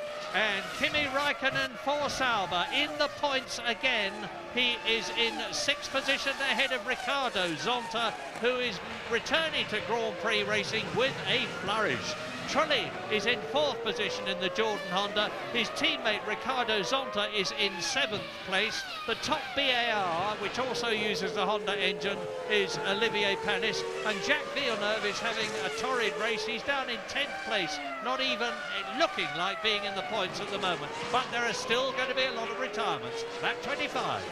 2.6 seconds faster then on that opening lap was Michael Schumacher over the rest of the field. He really has got that supreme confidence when there's an unknown level of grip. We see it on a wet, dry day. We see it under all sorts of circumstances, and he's made it stick. It's a personal confidence he has behind the wheel, and that's opened him up a handsome gap.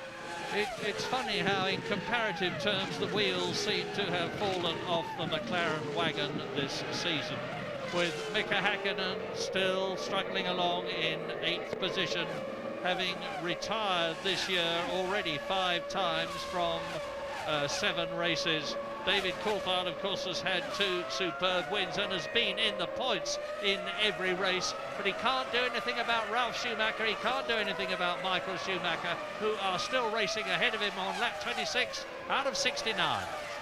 The McLaren not looking well hooked up in the race, but I mean, clearly they have been going much faster in recent races. But Häkkinen's not at his best, Murray, when he's back in the pack like that. We've seen this quite often from him. He doesn't seem to like necessarily charging through the pack at all times. On other days, we see some stunning performances from midfield, and Bernaldi then out of the race. Yep. Mika not at his best when he's having to charge, as you rightly say. So that's yet another retirement. That leaves 14. And the last car now is Jos Verstappen after his pit stop. He is the only driver in the 14, with the exception of Tasso Marquez in the Minardi, who has been in unseen by us. We're on lap 26. Here is the order after the safety car has returned, and you can see they're getting pretty spread out already. Ralf Schumacher 2.5 seconds behind his brother and 1.5 seconds ahead of David Coulthard. You can see how close Trulli is behind him, and Panis is behind Trulli, and that's down to 5th position. Kimi Räikkönen is 1.5 seconds behind Panis, still in the points, 6th position. Zonta is 7th, Häkkinen is 8th, De La Rosa in the Jaguar is 9th, Jacques Villeneuve is 10th. Michael Schumacher, a new fastest lap at 1:19.4. He was over half a second faster than anybody else. But Ralph now pumping them back in a 19.3. He is able to respond now that his tyres are up to full operating temperature. So Ralph then has got a 2.4 second gap to close down And if the performances are the same as in the first part of this race, pre the safety car, Ralph should now start closing in again on his brother. Yeah, perfect example of the fact that as a racing driver, it's not all reflexes. You have to think a great deal. And Ralph Schumacher had to remember that he mustn't overcook things on the Michelins. He's got to let them come up to the right operating temperature, which they now have undoubtedly done. 2.4 seconds, the reduced gap between the race leaders, Ferrari and Williams BMW. And still the McLaren of Coulthard is third. We saw Raikkonen under braking for turn 8 and see the black dust coming out of all the cars. A lot of black dust coming out of the Sauber. I hope Raikkonen still has some brakes left towards the end of the 69 laps, but now you can see the pack beginning once again to spread out. Where's Ralph this time around? So far, he's about a 1/10 of a second up on this lap as Verstappen then, who made that pit stop just after the safety car came in the pits. He is now, he's just taken 13th place back. So Jenson Button is out of the race, of course, so go through the retirees. Montoya crashed out, unforced error. Barrichello falling off in sympathy, nowhere to go. Button, technical problems. His teammate ran into him early in the race. Alonso just pulled off. Heidfeld out when he got pushed from behind by Eddie Irvine, and Fisichella running into the back of Button early on. And that is the retirees of the race so far. And Ralph Schumacher has got the gap down to 2.2 seconds as you look at Panis, followed by Raikkonen, Zonta, Hakkinen, Della Rosa, and somewhere down the road, Villeneuve. Yeah, don't relax, Michael, says Ralph, because I am after you. 2.8 seconds, 2.6 seconds, 2.4 seconds. It's now 2.2 seconds because Ralph Schumacher is lapping consistently 0.2 of a second faster than his brother. Now, whether this is because Michael knows exactly what the score is and is pacing himself just where we're not yet up to halfway through the race. Lap 34, 35 is going to be half distance. We're on lap 27 now. Look at Della Rosa shaping up to the back of Hakkinen, coming down into there's Della Rosa, pulls out of the slipstream now. Will he be able to go to the inside? No, not able, not confident to step on the brake pedal that late. Hakkinen then maintaining 8th position. Yeah, Mika Hakkinen's problem, of course, is that he wants to get past Riccardo Zonta whilst he stops Pedro de la Rosa from doing the same thing again. Off goes Luciano Berti in the Prost, well down in the field. He's 12th out of the 14 runners that are still going round out of the 22 who started. And Bertie's teammate, Jean Alesi, in the other Prost, is only one place higher up the field in 11th position. 14 cars left, 22 started. You can see how close it is. This is a typical Canadian Grand Prix. We see more nose-to-tail racing. So then the two Schumacher brothers up front, and they're in a class of their own. Michael's just done a 1:18.9 now. 19.0 for his brother. They're over a second faster than anybody else on the racetrack. Coulthard just edging 0.9 of a second ahead now of Trulli. That was the yellow Jordan of Zonta you were just looking at, still maintaining his position ahead of Hakkinen Della Rosa. That's a new lap record then for Michael Schumacher, the first under 1:19 here at the Circuit Gilles Villeneuve. And Ralph Schumacher goes faster again. He's got it down. It's still maintaining that 0.2 of a second advantage. He's just gone round in 1:18.6, which is nearly 0.3 faster than his brother. And the gap is now down to 2 seconds. And just as Ralph Schumacher closes up on his brother, he pulls away from David Coulthard, who is now 8 seconds behind Michael and 6 seconds behind Ralph. And he's only half a second ahead of Jarno Trulli. We heard from James Allen that there is some problem at the front of the car. Don't know exactly what it is. It doesn't seem to be slowing David much, but it is undoubtedly slowing him. But Michael, look at this. We know how reliable the Ferrari is. It seems to be virtually bulletproof. He's very, very seldom had trouble for the last 3 or 4 races, which takes him out in terms of engine, gearbox, suspension, or the other things. Louise Allen, what is it? With Juan Pablo Montoya. Juan Pablo, your second race when you've gone out with an accident in a row. Just tell us about that one. I don't really know what happened. It was very strange, you know, like I know Monaco made a mistake, but here, you know, I was doing exactly the same every lap. and when I went over the curve, suddenly rear just stepped out really weird. Now, you collected Rubens in that one. Did you have a chance to chat with him on the way back? Yeah, I didn't really touch him or anything. When he saw I was going wide, I think he went very early in the power, and the car just stepped out as well. Thanks, Juan Pablo. Back to Murray Brundle. I'll get it right next time, Louise. Into the pits comes Pedro de la Rosa, loses a place, of course. Shauna Lacey goes past it. Have a look at this. Ralf Schumacher, 1:18.3. Just took 3/4 of a second out of Michael. The gap now down to 1.4 as you watch De La Rosa rejoining in what will be last place but one. That'll be 13th then for De La Rosa. The first scheduled stop of the afternoon, I would suspect. And now, look at the gap, Murray. Yeah, I don't know what's causing the gap to reduce. It could be the superior grunt of the BMW engine.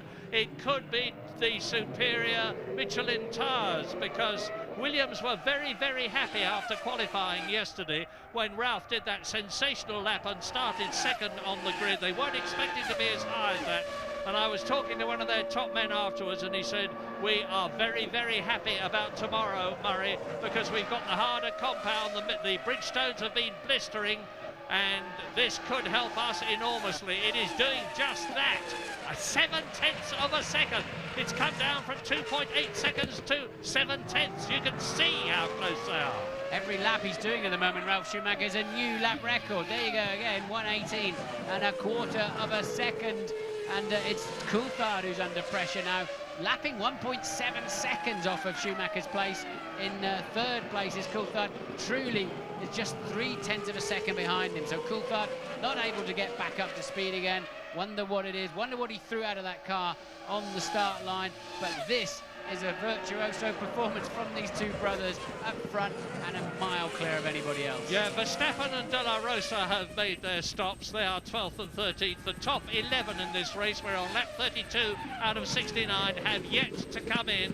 Of course, especially the two you're looking at, and they are so close that this race could now be decided by the pit stop. If a Ferrari mechanic or a Williams mechanic dropped a wheel nut, or it took a bit longer than expected to get the wheel onto its studs, or something like that, it could change the positions. If they come in on the same lap, it's going to be absolutely fantastic to watch, and if they don't, it's still going to be terrific. I think Ralph's surely got to have a chance of a nibble down into that last corner if he gets close to Michael in the slipstream. The Williams carrying a lot of wing this weekend. Normally they have had up to 5 kilometres an hour straight line speed advantage. They appear to have happily given that away this weekend to carry a barn door of a rear wing. And it seems to be paying off in the later stages of this first stint of the race. And Ralf then with a lot of grip, but surely he'll get a nice slipstream from the back of his brother's Ferrari. Yeah, and why would they want a bigger rear wing? Because a bigger rear wing means more downforce means more grip means more transmission, and you can see David Coulthard now has got Jarno Trulli right on his gearbox. Just as Ralf is challenging Michael, Trulli is challenging Coulthard for third place. Yeah, Coulthard looking well leery as well, turning oversteer everywhere, struggling to get the back end of that car in. I don't know when he's due in for a set of tyres. He'll be pretty relieved, and maybe they'll even bring that forward, because Coulthard appears to have no confidence in the back of the car.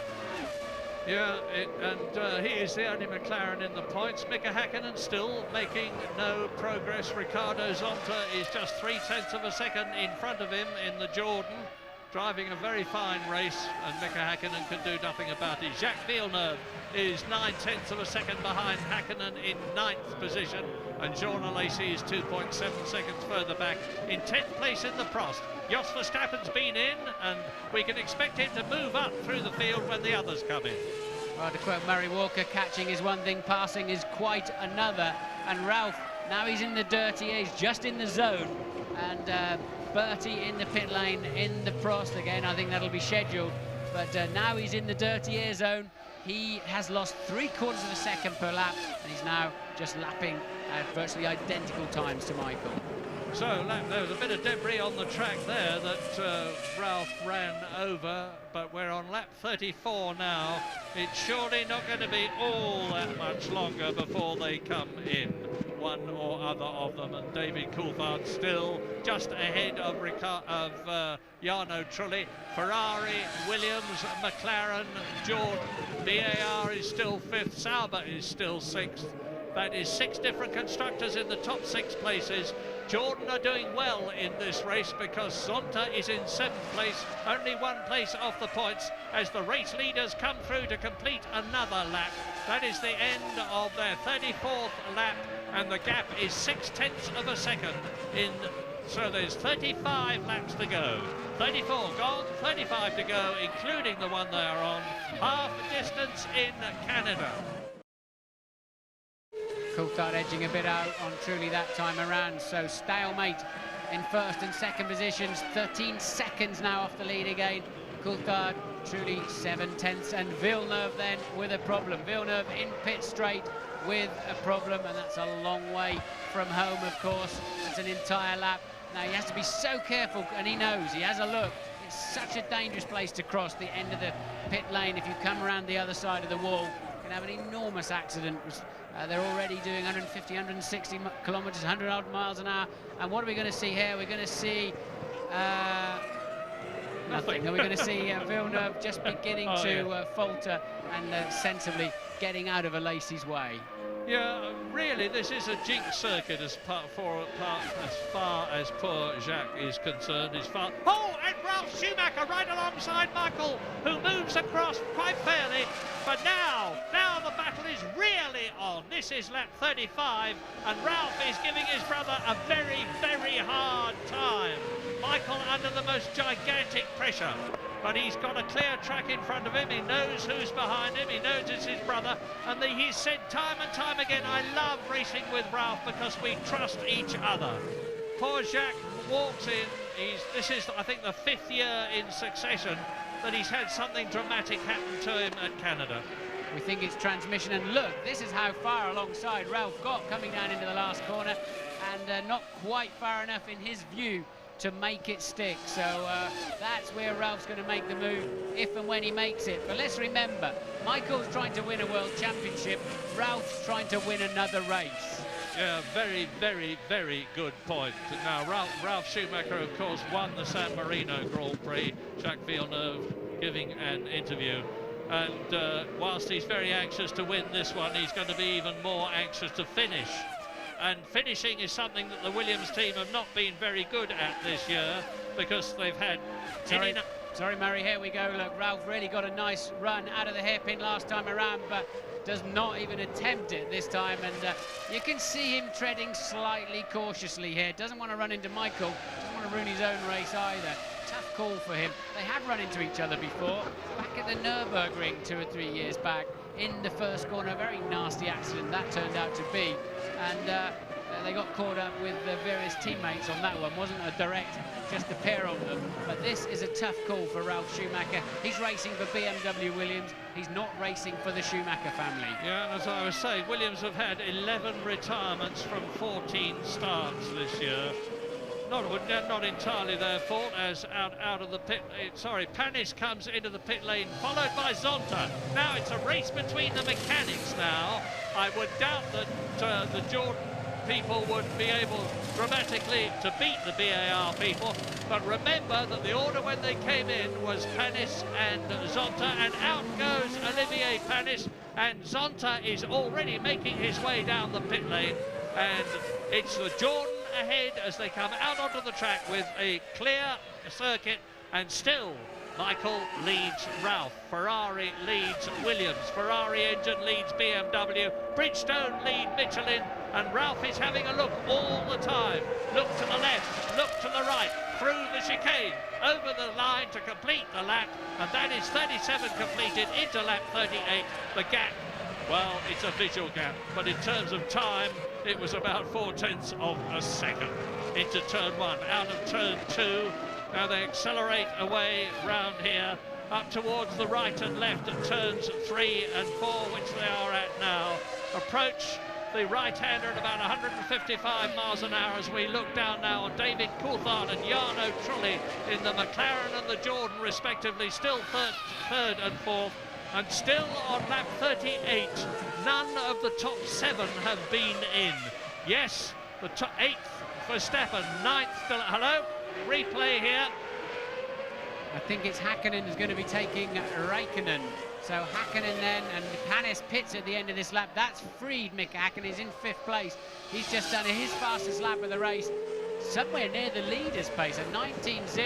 So Häkkinen then does have a fast car underneath him, and for the first time this race, a clear track ahead of him. And the gap between him and Jarno Trulli ahead of him is 8 seconds. He's now very much in the points in 5th position. So both the McLarens are in the points, as in comes Olivier Panis. So that's Panis' second stop, Yeah, Murray, so some kind that. of drama. I wonder if they got any fuel in it. They had a long fuel stop, remember. We think his teammate went out with transmission trouble, and maybe Panis it's not a pit stop problem. Look, it looks a very similar problem to Villeneuve, doesn't it? A crawling BAR. He's out. Panis has retired. Both the BARs are out. A big blow for them, because as I keep on saying, there is a war between Jordan and BAR for the custom of Honda. They both want Honda engines next year. All 4 cars, the 2 Jordans and the BARs, have got them this year, and now both the BARs are out and both the Jordans are very much in. Jarno Trulli has just been into the pits, and his teammate Riccardo Zonta has also stopped. Fastest man on the racetrack last time around was Mika Häkkinen. 4th place man now, Mika Häkkinen, because of Trulli's stop. 6.8 seconds behind Coulthard, and homing in at a 2.5 seconds a lap. So Häkkinen's car working very well. Coulthard can't get his car working at all. Look how close Ralph is to Michael. Will he have a stab this time? And strange time to cut away, Mr. Director. No, clearly, of course, he didn't get through. Yeah, of course, Michael is an absolute master of tactics and placing the car. There's very little between it at this point of the race between the 2 cars. I have the feeling that if Ralf Schumacher could only scramble past his brother, he could pull away.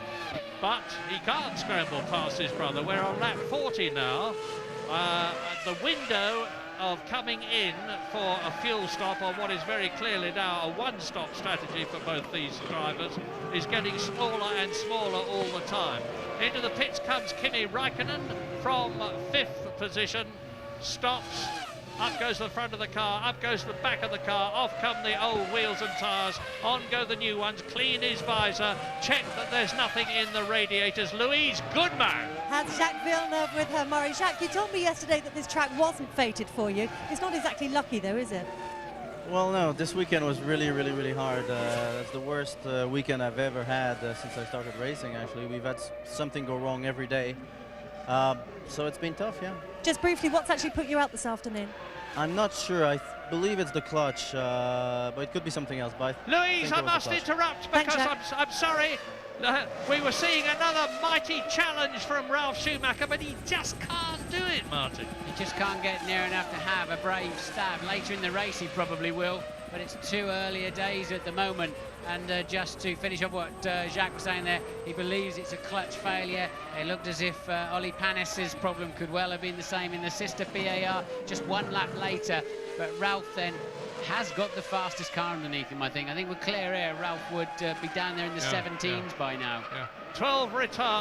10 retirements, and there are 12 left. You've heard the retirements. I'll go through them again in order of retirement as you watch Michael and Ralph fighting for the lead. Fisichella, Irvine, Heidfeld, Alonso, Button, Barrichello, Montoya, Bernoldi and Jacques Villeneuve are out of the race, as is Olivier Panis. Last man running, Tarso Marquez. Another scrap shaping up then is Häkkinen, 4th place man, closing in down to 3.3 seconds on 3rd place man Coulthard, and Ralph as close as ever. But as I said in Monte Carlo, the man in front of you in a slow corner will always, of course, be on the throttle a car length ahead of you and launch out of the corner. Is this the lap Ralph can do it? No, it's not.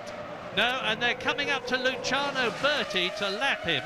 The young Brazilian who has switched from Jaguar to Prost is running last but one. He's 11th out of the 12 who are left. And both the Ferrari and the Williams are closing up on him. And if this happens at a difficult part of the course when they make to pass, as I've said in the past, it could be Ralf Schumacher's opportunity if Michael gets his passing move wrong. I would be very surprised if he did. as talented and experienced a driver as he is.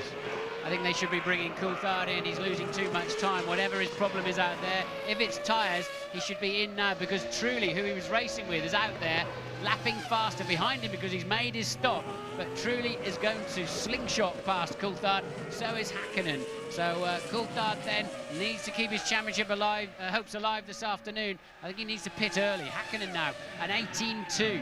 That is just about the fastest lap of the race. Not quite though, is it, Murray? No, remember what I said about Jos Verstappen stopping early and he would recover? Well, he has recovered. He is now up into 5th position.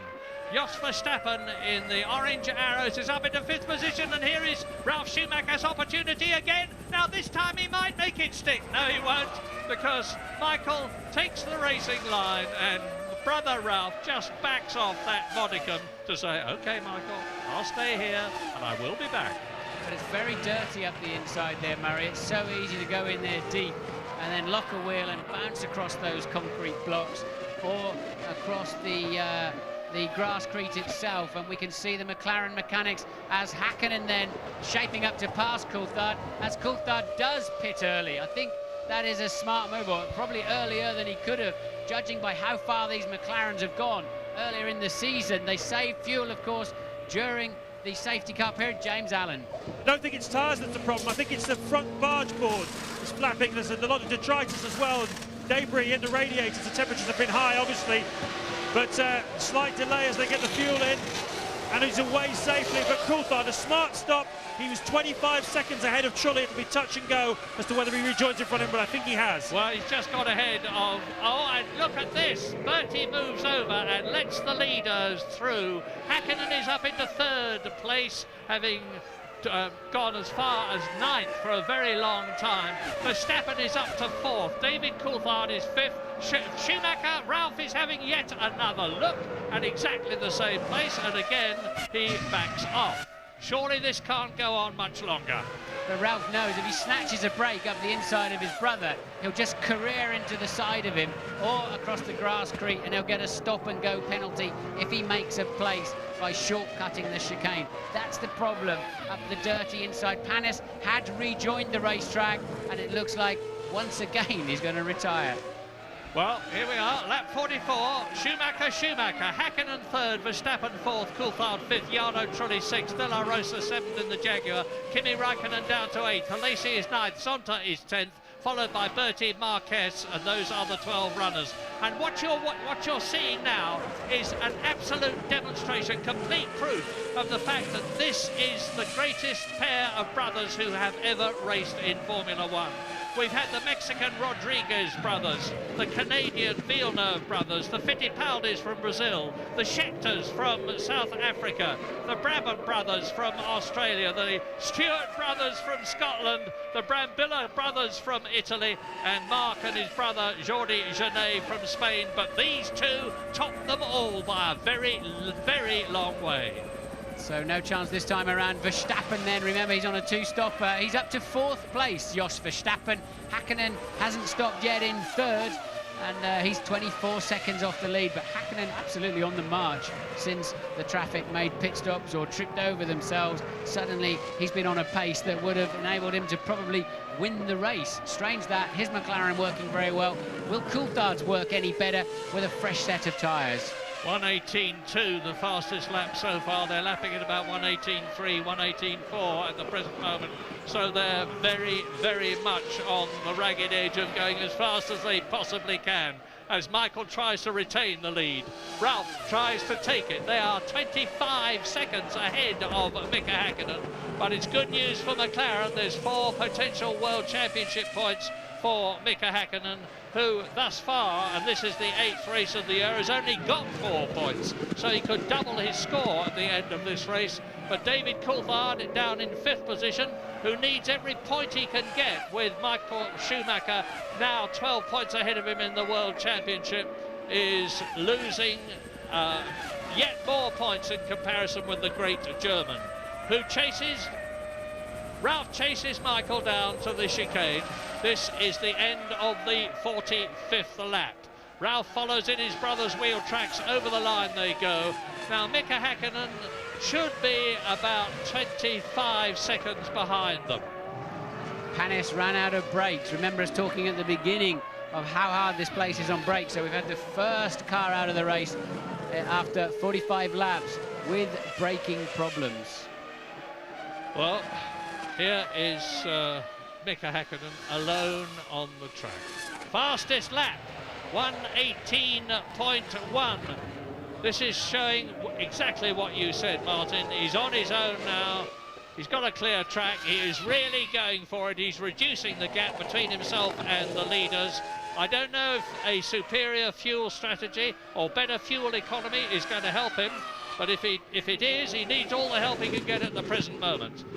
Yeah, that's despite having a fuel flap open. Of course, the pits are sometimes left-handed, sometimes right-handed. There's 2 fuel flaps on a Formula 1 car, and they only use 1 per weekend. The other one they're not using this weekend is up on Häkkinen's car. Won't help the aerodynamics much.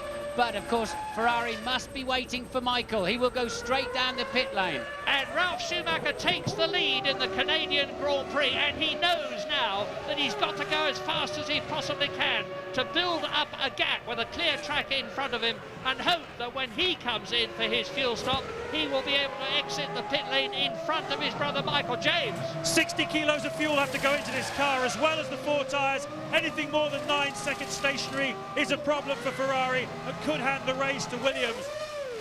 Good stop, 8.4. Williams, the pressure is on you now, guys. Yeah, indeed it is, and Michael Schumacher regains the track before Mika Häkkinen goes through in 3rd position.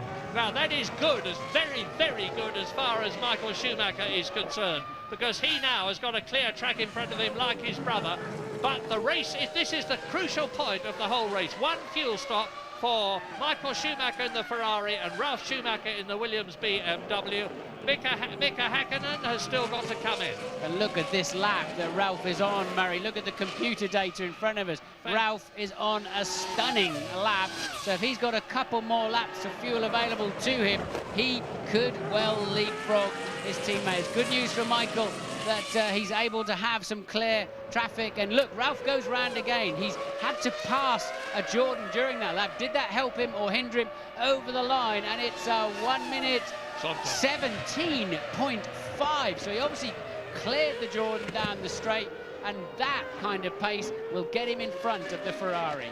Yeah, Ralf knows exactly what the score is. He is reacting magnificently to the challenge that's been thrown down to him by his brother and the Ferrari team. And it's showing too that the BMW engine appears to be more fuel efficient than the Ferrari engine. I was talking to Ross Brawn, the Ferrari boss, yesterday. I said, how's the fuel efficiency? And he said, we are struggling a bit.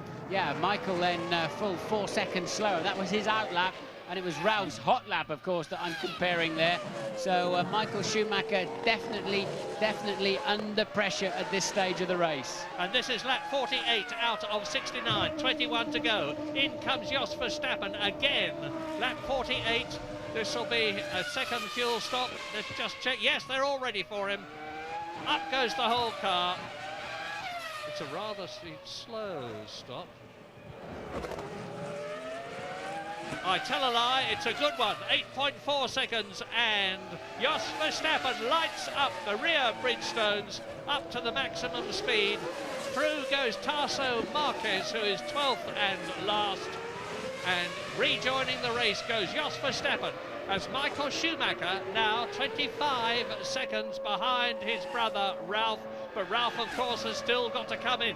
It's going to be mighty, mighty close when Ralf Schumacher exits the pit lane. I think Ralph's done enough on the track. Will Williams do enough in the pit lane? Another new lap record for Ralf on a 1:17.467 last time around. Michael, a 1:18.1 that time around. Surely then, Ralf has done enough. We'll be back very shortly.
of 16, lap 51 out of 69, and Ralf Schumacher has not, I repeat, not been in. He has stayed out on the track. This BMW engine must be incredibly fuel efficient. He'll be in at the end of this lap, I'm sure of it. They must bring him in with this traffic. His laps, you can now see another new lap record, 1:17.2. He has easily done enough to leapfrog the Ferrari of his brother Michael, but he now, I'm sure, looking at in the pit lane, confirmed Williams will stop. There you see it for yourself. So Ralf then, the end of this long straight, will just shoot down the pit lane. He'll lose a bit of time, will he? No, he's cleared that car nicely, so no in-lap problems for Ralf. Surely he will come out in the lead. Watch the pit lane looming up now. Get the speed off before the speed zone now, and down he goes. It will be a reasonable run. Somewhere in the middle of the lane are the Williams team, and looks so slow, Murray, doesn't it? Yeah, but this is the crucial point of the whole race. If they do a nice clean stop, and the Williams team are very experienced at this, on go the new Michelin tyres. The wheel now to tighten up now. Where is Michael Schumacher? Ralf Schumacher comes out of the pit lane now, and there is Michael in the background. Ralf Schumacher rejoins the circuit, and a roar of approval from the crowd. They can tell a real fight when they see one, and Ralf Schumacher looks, I'm going to be very cautious in what I say now, looks as though he is on the way to a second brilliant victory of the year, having won the San Marino Grand Prix at Imola. Because he has come, he stayed out, he put up 4 successive lap records to increase the gap between himself and his brother Michael, and Michael Schumacher is now 6.5 seconds behind his brother with 18.18 laps to go. So Ralf Schumacher then on his out lap. Michael will close him down a bit on this lap as he builds up full operating temperature on the brakes and tyres once more. We saw Ralf taking a bit of time to get up to speed after the pace car situation with those harder Michelins, which are working so beautifully this afternoon. It's harder to chase, it's easier to chase rather than be chased. Can Michael turn the table? So Ralf Schumacher leads Michael Schumacher. Hakkinen stopped and maintained his third place ahead of Coulthard, who still has no pace despite the tyre stop. Some kind of drama going on with Coulthard, we don't know what. Della Rosa is 5th. I believe he will stop again yet.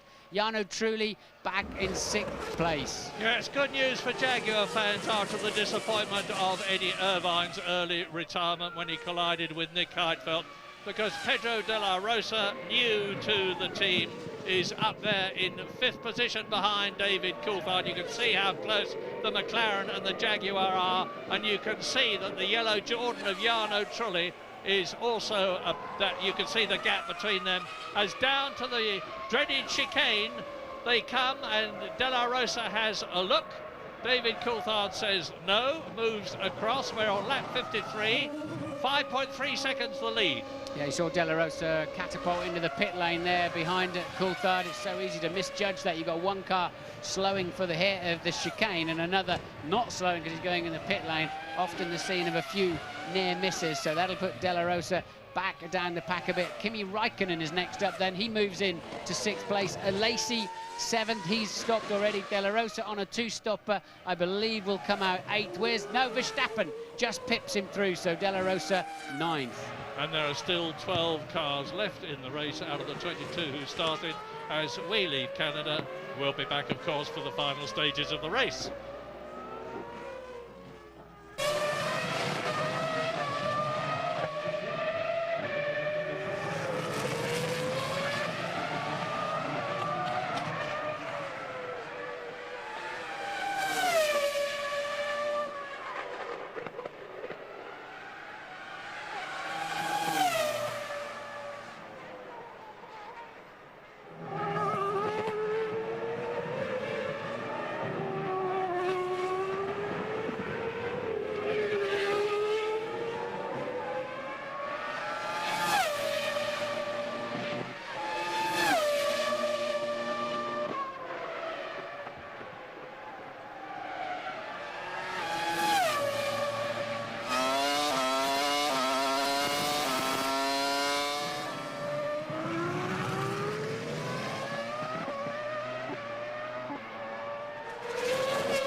into the closing stages of the Canadian Grand Prix. Lap 55 out of 69. And Ralf Schumacher has not only pegged the lead over his brother Michael, he has increased it to 7.7 seconds with a lap of 1 minute 18.4. Mika Häkkinen is still in third position ahead of David Coulthard, who is closing on his teammate at the rate of about 0.3 of a second. Jarno Trulli in the Jordan is fifth. Kimi Räikkönen is in sixth place. And Räikkönen has this man Lacey chasing him down for that final crucial World Championship point. But let me just remind you how Ralf Schumacher got ahead. He put in a series of stunning 1 minute 17, setting a new lap record finally of 17.2, taking a best part of a second a lap out of his brother through that stage of the race. Just before his pit stop, they had more fuel on board.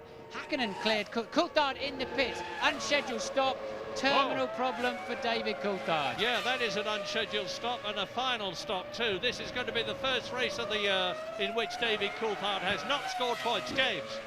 It's burst of flame as he comes down, and the engine, of course, you can see for yourself, has blown up, but he kept it going all the way down the pit lane. I'm looking for trails of oil, enormous amounts of smoke, but I have to tell you guys, I'm down here in the Williams garage at the moment, and they are so pumped up. I was talking to Patrick Head before this race. He said, we've got to get these boys back into the mentality that we come to a racetrack to win. It's been a few years since we had that mentality. I'm getting them back into thinking that way. And this weekend, we really feel that way. You remember in qualifying, they took the gamble to go with the harder Michelin tyre. They were thinking all weekend about the race, about coming here to get 10 points. And they are all so pumped up. It's incredible. Mighty, mighty tough on David Coulthard, but it's a very rare situation that a Grand Prix driver will go through all 16 or 17 races of the year without a retirement. McLaren and David did a fantastic job to score points in all the first 7 races, to win 2 of them, to finish second in 2 of them, to be a third and then 2 fifths. But it's happened. The weakness of some element in the car has shown itself, and out goes David Coulthard. And that means to say that if Michael Schumacher can just finish this race second or first, and he's second at the moment, he's going massively to increase his already substantial lead over David Coulthard. So Michael Schumacher is now driving for 6 points, Murray. He's now 1.5 seconds a lap slower. I don't know if he's got a problem. He's had some fairly slow laps, especially in the middle sector, maybe just conserving his brakes. He knows that this car of his brother's has been faster pretty much all through the race. When it was up to speed, he knows he can't chase it down. I believe he's driving for those 6 points. Häkkinen is 28.8 seconds behind Michael Schumacher in third place. So they're truly Räikkönen and Alesi then, 4th, 5th and 6th, Alesi in the points. Yeah, great news for Prost, because Jean Alesi, the veteran, has only scored 1 point, and Prost have been out of the points for literally years, and it looks as though they're going to get one in this race. But yet again, I have to find superlatives, new superlatives, for this incredible young man, Kimi Räikkönen, who's making his first year appearance in Grand Prix racing. And this is yet another circuit that he's not raced at before, Canada. And here he is going round in the Sauber in 5th position. And it looks as though there's 2 World Championship points for him. He's already finished in the points twice this year, his first season of Grand Prix racing, in Austria and in Australia. And he is a phenomenon. I've said it before, I'll say it again. I hope Peter Sauber, for his sake, has got a very binding contract. We've heard a lot about contracts in the last few days. Well, Peter Sauber needs to have one that's made out of titanium and welded shut to keep Kimi Räikkönen, because all the top teams will be looking for this young Finn to join them. Lap 59, and you're looking at double world champion Mika Häkkinen in the only McLaren still in the race. Third position, potential 4 World Championship points to double his total so far. The 2 Schumachers lead as they have done all through the race, but now it is Ralf ahead of Michael with an ever-increasing gap. It is 12 seconds now. Mika Häkkinen is closing down very slowly on Michael Schumacher's Ferrari, not nearly fast enough to get second place unless Michael Schumacher has got quite a major problem that we're not aware of. And Jarno Trulli and Räikkönen, Jordan and Sauber head Jean Alesi and Prost, who is 6th. Jos Verstappen just out of the points, as he has been before this season in the Arrows, and 11 cars following the retirement of David Coulthard are still running. First time then in 8 races, no points for Coulthard. His World Championship dreams going up to a certain extent in smoke this afternoon, but the season, I guess, is yet young, but it's looking tough. He'll be thankful of one thing, and that's that Michael at the moment is looking like a 6-point a day and not a 10-point a day. But Williams has not been the most reliable car on the racetrack, Murray, through this season. Even Sir Frank was moved to have a bit of an open moan about that earlier on in the weekend, but right now Ralph is the class of the field. We're going to take a short break.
Lap 61 completing now into lap 62, up to turn 1, then turn 2 goes Ralph Schumacher, who is pulling away from his brother Michael, who has very clearly decided to settle for 6 World Championship points for second place in the Ferrari. And provided the Williams reliability problems, of which they've had many during this season, do not strike again, it looks as though Ralph is in for a second superb victory this year, a second career victory for the German. Yeah, it's strange, isn't it? You see that happen so often. He waited 70-odd races to be able to win a Grand Prix, and all of a sudden he's looking at his second one virtually immediately. It so often happens that you break through into a whole new level of performance, and we've certainly seen that from Ralph this afternoon. And that Arrows of Verstappen is about to lose its brakes. If I were you, Jos, I think I'd park that, because the front left brake disc has worn virtually through, and I'd imagine the I'm guessing here a bit, but I would imagine his brake pads are just about touching in the middle right now. Yeah, it was just here that literally Heinz-Harald Frentzen had a brake disc explode on him in the Jordan in the past, and went out of the race in a very strong position. P1, place 1 is the board that Ralph Schumacher sees as he rockets past the garages and into another lap. This is his 3rd lap. They're resting in the Williams garage now. There's nothing they can do. Ralph Schumacher is consistently increasing his lead over his brother.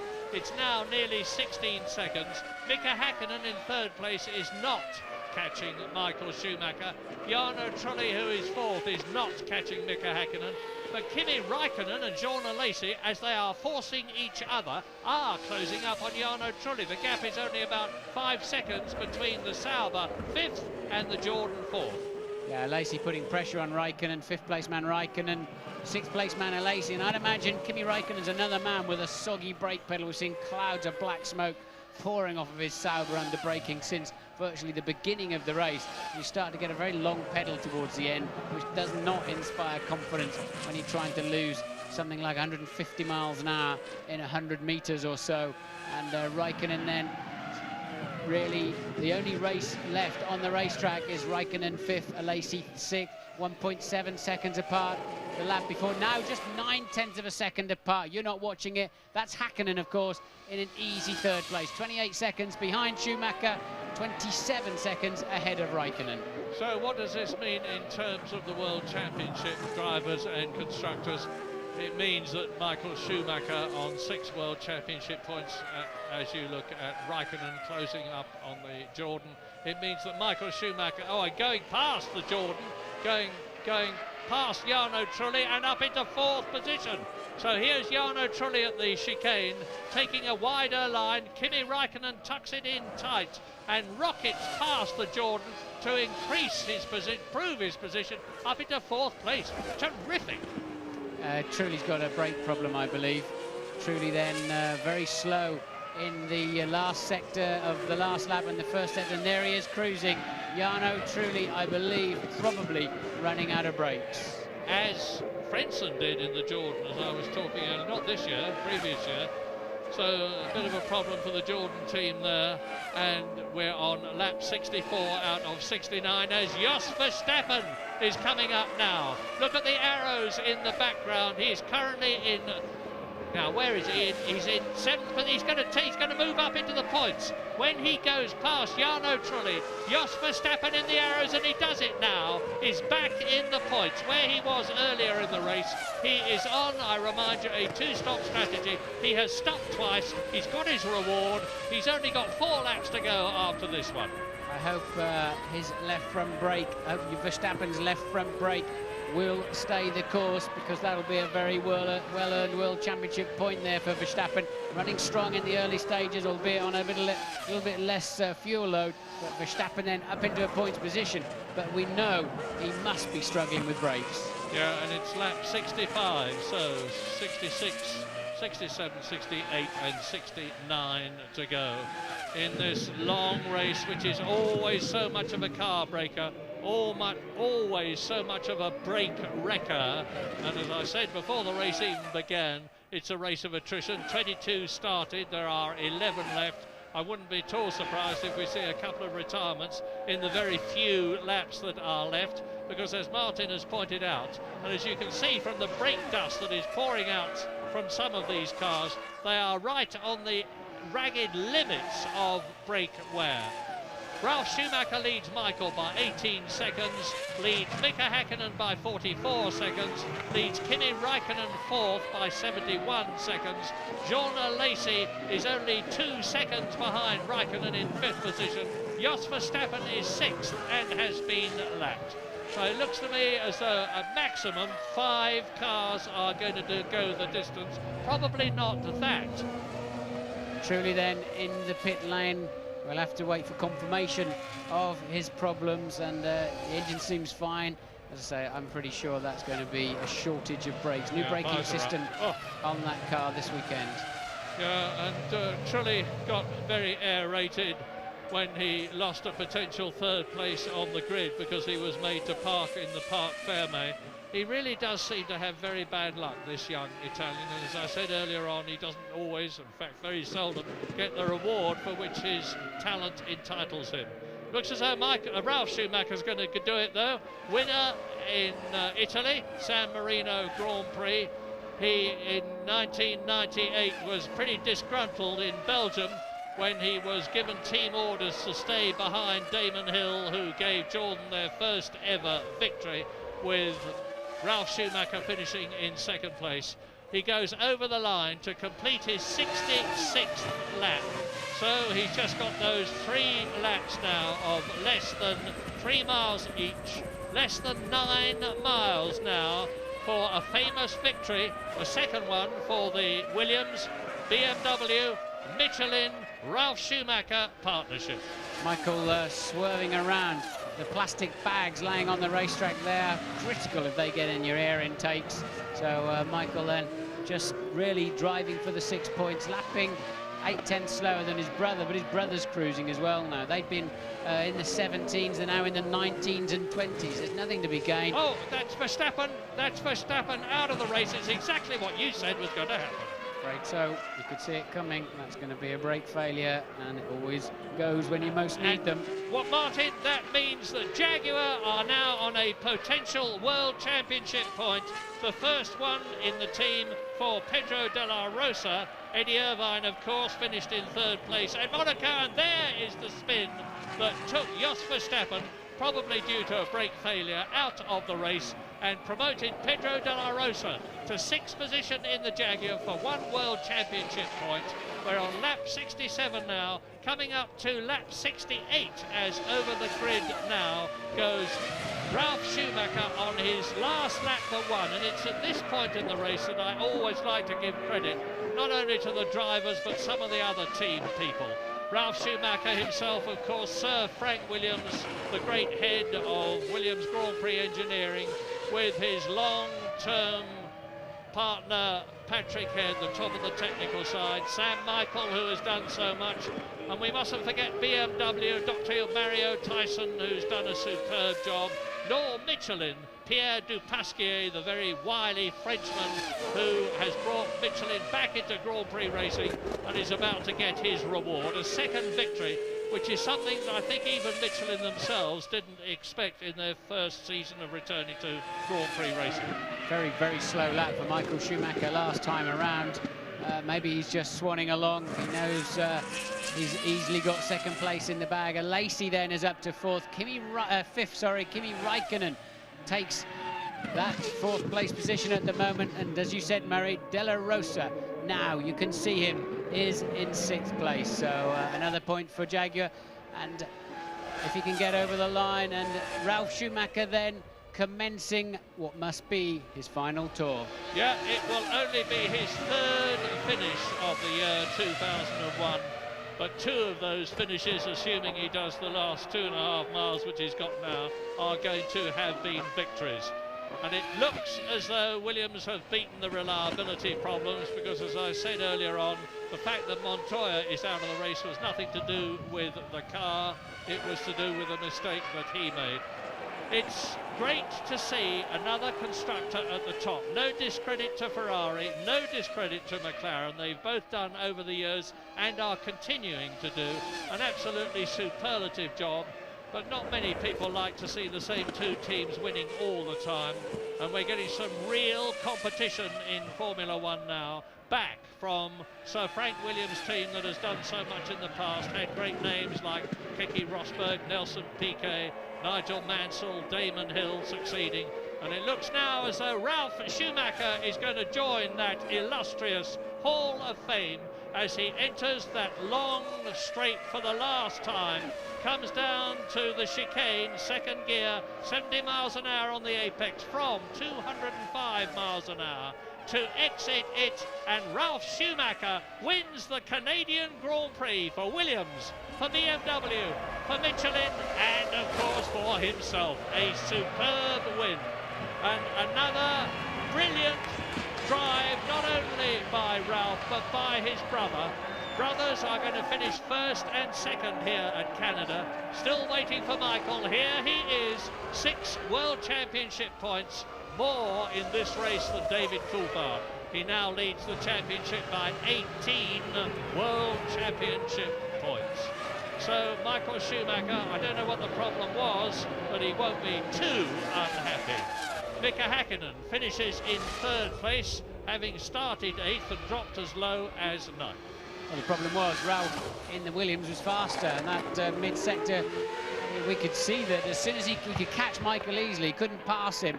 But when he had some clear air, he obviously had a lot of fuel in the tank, he was able to really put in some stunning Schumacher-esque laps, and that launched him into the lead that he was never going to relinquish unless he had some kind of reliability problem. So Räikkönen comes over the line in 4th, Finn's 3rd and 4th, Jean Lacey with a strong 2 points for a very relieved Prost team, and well, De La Rosa won't, he's already in 6th, he's a lap down, so De La Rosa will not finish the Grand Prix in its full distance, and he then gets the final World Championship point. Well, obeisance to Ralf Schumacher as we leave for a break, and we will be back.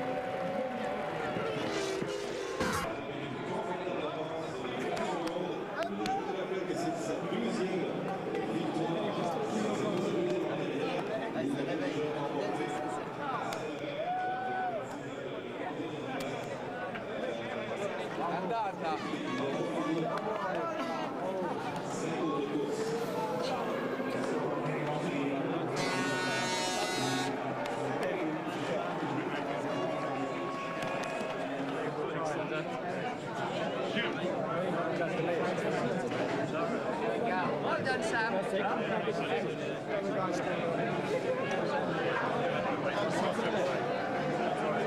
you very much.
Aber nur vor mir war es, das gibt's doch gar nicht.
to rough by Bernard Landry, the trainer for the Premier East of Quebec.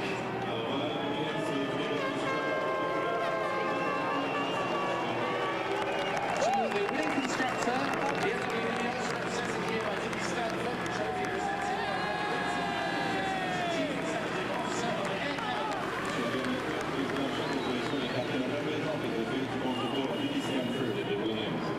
To the second place driver, Michael Schumacher, the trophy presented by John Mandel, the Canadian Men's Club of Foreign Affairs and International Trade.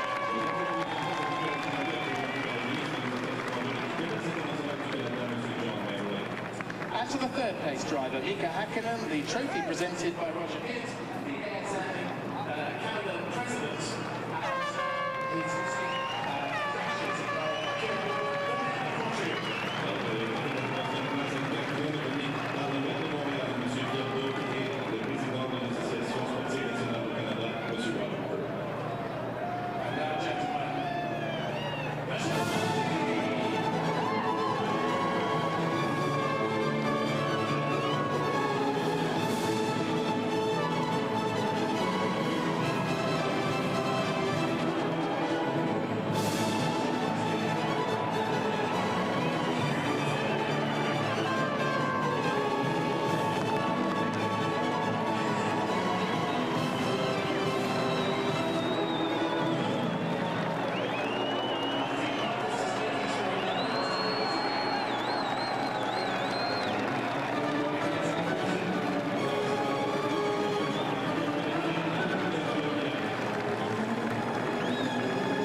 Stopp machen können. Wir haben gesehen, und was mir freut ist, Also bei der Store reinschauen müssen, aber wie immer gesagt, Kanada ist das nächste Rennen, wo wir gut ausschauen müssen, und das ist eingetroffen, das bestätigt eigentlich, dass wir ganz gut einschätzen können, wo wir Leistung oder wo wir unsere Schwachstellen haben. Und darum glaube ich, dass wir in diesem Jahr schon noch einige Mal angreifen werden. Ciao. Danke. Canadian Grand Prix. It's the winner, Ralf Schumacher, Michael Schumacher, and Mika Häkkinen. Ralf, many, many congratulations. A superb second win, a great 46-lap duel with your brother, fastest lap. Is this the most fun you've ever had with your clothes on? Well, I mean, it was a great racing today. The whole time the two of us were together, and I was always waiting for him to do a mistake. Obviously, he didn't. So I knew that. I mean, I tried it a couple of times at the end of a straight, but I knew that was difficult. So I waited for the pit strategy, which I thought that we were going longer anyway, and worked out that way. We saw you pull out the slipstream on that final straight a couple of times and get almost along. Did you approach it differently because you were trying to overtake your brother? No, not really. You know, the thing is, I had the upper hand the whole stint, basically. I mean, I was following him quite easy. My car was just brilliant today. And I didn't want to risk too much. I knew that we were very long, you know, we had a lot of fuel on board. I knew that, so I thought, you know, you better wait till he pits, and then you try to pull the gap out instead of, you know, trying it hard and maybe do a mistake and lose it, and that's what I tried. As you say, your car was brilliant today. When you were in the post-qualifying conference, you weren't very sure it would be good in race conditions. What did you do to it? Well, we changed quite a few things overnight, but the tyre today worked again brilliant, and I think looking at the Bridgestone tyres, they looked a bit worse than ours at the end of the race, and then especially looking at Michael's car, which was very nervous, I knew that it was difficult for him to go to pace. Well, thank you. Michael, I suppose you have to lose to someone. You might as well lose to your brother. Yeah, that's certainly the best to lose to. I mean, I guess our mum and dad will be very proud of us.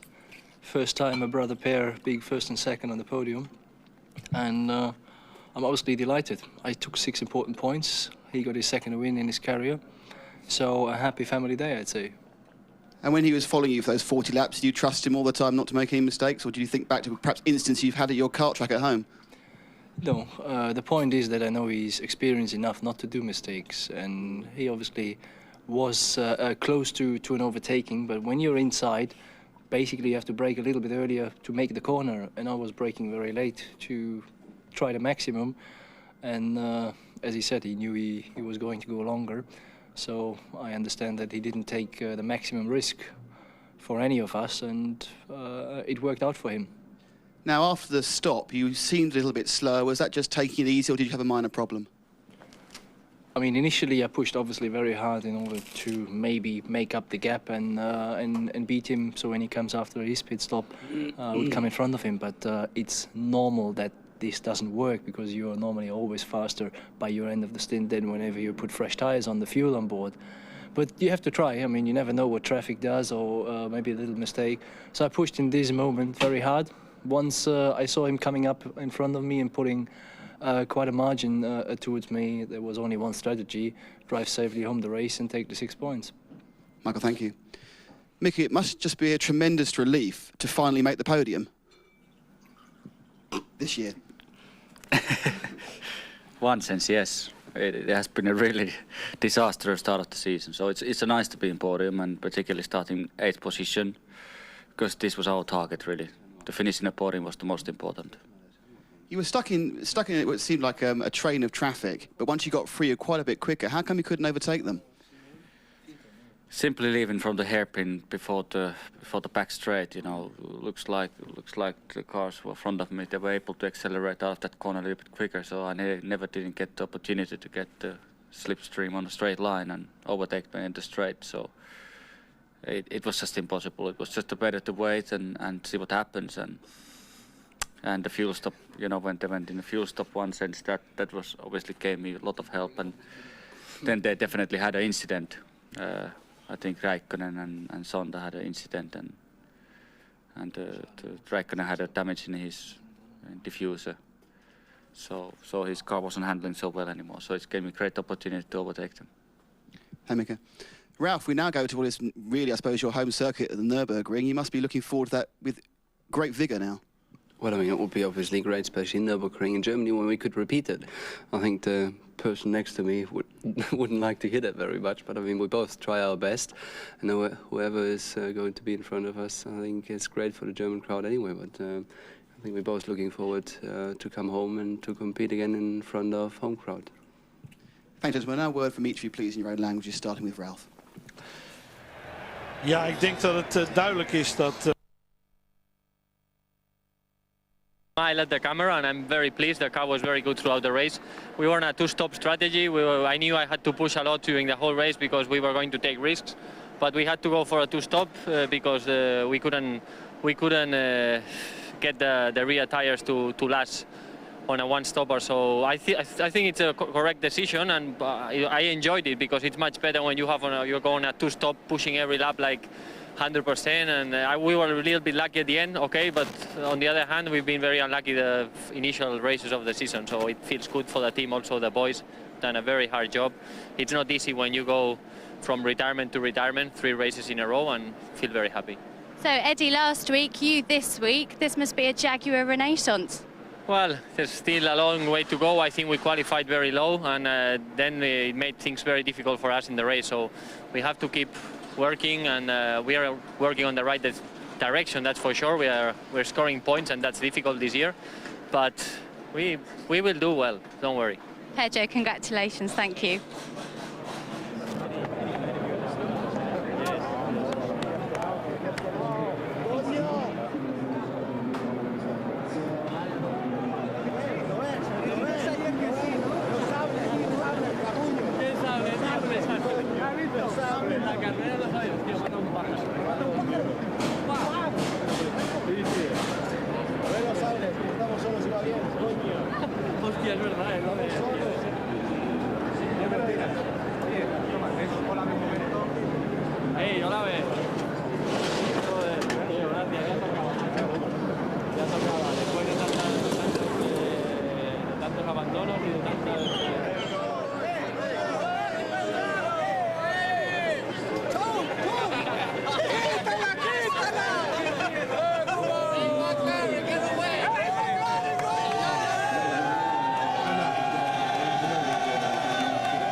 En Michael Schumacher die de training helemaal naar zijn hand kon zetten. Met als tweede Ralf Schumacher hier Emerson Fittipaldi, een tweevoudig wereldkampioen. En Ricardo Zonta in de plaats van Heinz-Harald Frenzen. En het niet verkeerd deed. Dan de start met Michael Schumacher en Ralf daarnaast. Ralf die een eigenlijk iets betere start heeft. Villeneuve die een hele slechte start heeft. En Jos Verstappen die ook een hele goede start heeft. Maar zich buitenom weet te wurmen. En ja, wat voor plaats ook alweer eruit kwam. Ik weet het niet precies, maar ik dacht ergens in de buurt van de 9e plaats er weer uitkwam in die eerste ronde. Jos die inmiddels toch bekend staat als een hele snelle starter. Hier dan Fisichella die achterop de auto van zijn teamgenoot rijdt. Jensen Button. En Eddie Irvine die in aanraking komt met Nick Heidfeld. En Nick Heidfeld die later zou zeggen dat het 100% de schuld van Eddie Irvine was. Michael en Ralf. Barrichello die David Coulthard voorbij rijdt. En die dan vervolgens hier een foutje maakt bij het uitkomen van de hairpin. Zijn plaats weggooit dankzij het te vroeg op de gas gaan. Ralf Schumacher die steeds meer aandringt op Michael. Een paar keer uit de slipstream komt. Gerhard Berger en Mario Thijssen van BMW die kijken. Montoya achter Coulthard met daarachter Barrichello die inmiddels weer teruggereden is. En dan de fout van Montoya. Barrichello die schrikt, zijn auto naar links haalt en vervolgens dus de vangrail ingaat. Een pechdag voor Barrichello. Safety car in de baan. Het hele veld komt weer bij elkaar. Terwijl Montoya hier met Barrichello wegloopt. En dan de herstart. Waar Michael het goed deed door een klein gaatje te trekken. Maar Ralf Schumacher een rondje meer nodig had om de banden warm te krijgen. En er toen vervolgens heen reed. Dan het moment waarop Zonta tegen de achterkant van Räikkönen aanrijdt. En Villeneuve zijn auto neerzet met een versnellingsbakprobleem. Panis die binnenkomt, ook zijn auto aan de kant moet zetten. En hier Ralf die wederom probeert om Michael voorbij te gaan. De pitstop van Coulthard. Nog een keer Michael die bedreigd wordt door Ralf. Maar Michael die dan de pitstraat ingaat. Ralf die van de gelegenheid gebruik maakt om 5 ronden lang weg te lopen. En daar een seconde of 5 mee te winnen. Dan zijn pitstop waaruit bleek dat hij de goede strategie had gehad. Hij lag ruim 5 seconden voor op zijn broer. Zijn broer die nog probeerde om hem bij te houden. Het niet lukte en hem dan uiteindelijk laat gaan. En Mika Häkkinen die vanuit het middenveld terugkomt naar de derde plaats. En dat heel goed doet. Een terugvallende Trulli. Het bord en dan Jos Verstappen. U ziet het hier nog een keer. Die eerst al remproblemen had. En hier nog zo'n groot remprobleem heeft dat hij 3 ronden voor het einde helaas in de grindbak terechtkomt. 1 wereldkampioenschappunt weg moet geven. En de zeer sympathieke winnaar Ralf Schumacher van de Grand Prix van Canada. De tweede van dit jaar voor Ralf Schumacher. Een snelle Grand Prix gereden in 1 uur en 34 minuten. Michael Schumacher tevreden moet zijn met de 6 behaalde punten. En Mika Häkkinen die tevreden is omdat hij weer eens op het erepodium staat. En het goede moment weer gevonden heeft. De 2 broers die elkaar omhelzen. Michael misschien toch wat zuurder is dat hij geen eerste Jean Alesi die zijn helm weggooit. En een fan die daar heel blij mee is. En Ralf Schumacher die vervolgens een enorme champagne douche krijgt. Het team wat daar enthousiast over is. Ralf Schumacher dus 1, Michael 2 en Mika Häkkinen 3. En dat was de Grand Prix van Canada. Tom, nog iets aan te vullen? Helemaal niks. Grandioze race. Dan hier nog in beeld het kampioenschap. 58 punten voor Schumacher, 40 voor Coulthard, Barrichello 24 en heel dicht genaderd Ralf Schumacher. Dat zijn de 4 die nog enigszins meedoen. Alhoewel het dit jaar absoluut toch moeilijk zal zijn om Schumacher te benaderen. Vrolijkheid ook in het kamp van Prost. Die 2 punten hebben. Jean Alesi die misschien wel net zo blij is met deze 5e plaats als hij ooit was met zijn overwinning hier in Canada. En hij is in ieder geval tevreden. Ja, over 2 weken de Grand Prix van Europa, zo heet hij, op de Nürburgring. Ongetwijfeld veel Nederlanders zijn, maar Tom, over 2 weken zit jij hier weer. Ik niet, want Ronald van Dam is dan weer terug om het commentaar te leveren bij de beelden van Kanaal Plus, die absoluut het beste zijn van alles wat er uitgezonden wordt. Fred, hartelijk bedankt.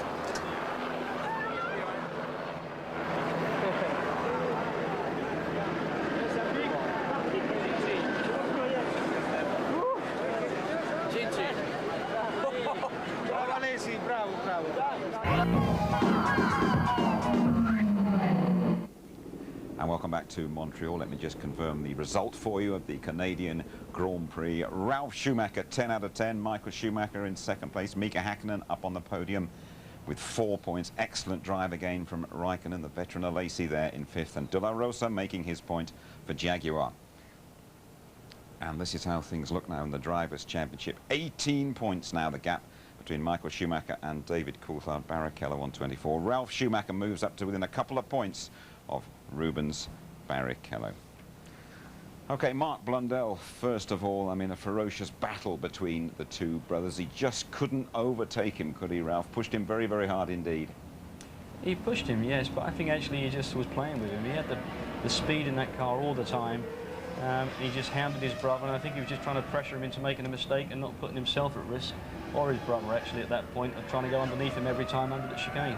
You see him time and time again, he sets him up, dives underneath and just backs out the last moment. But the big deal was the speed was there when it was needed. And what an impressive performance. Time again sets him up, just doesn't make the move. Puts the pressure on and just leaves it at that.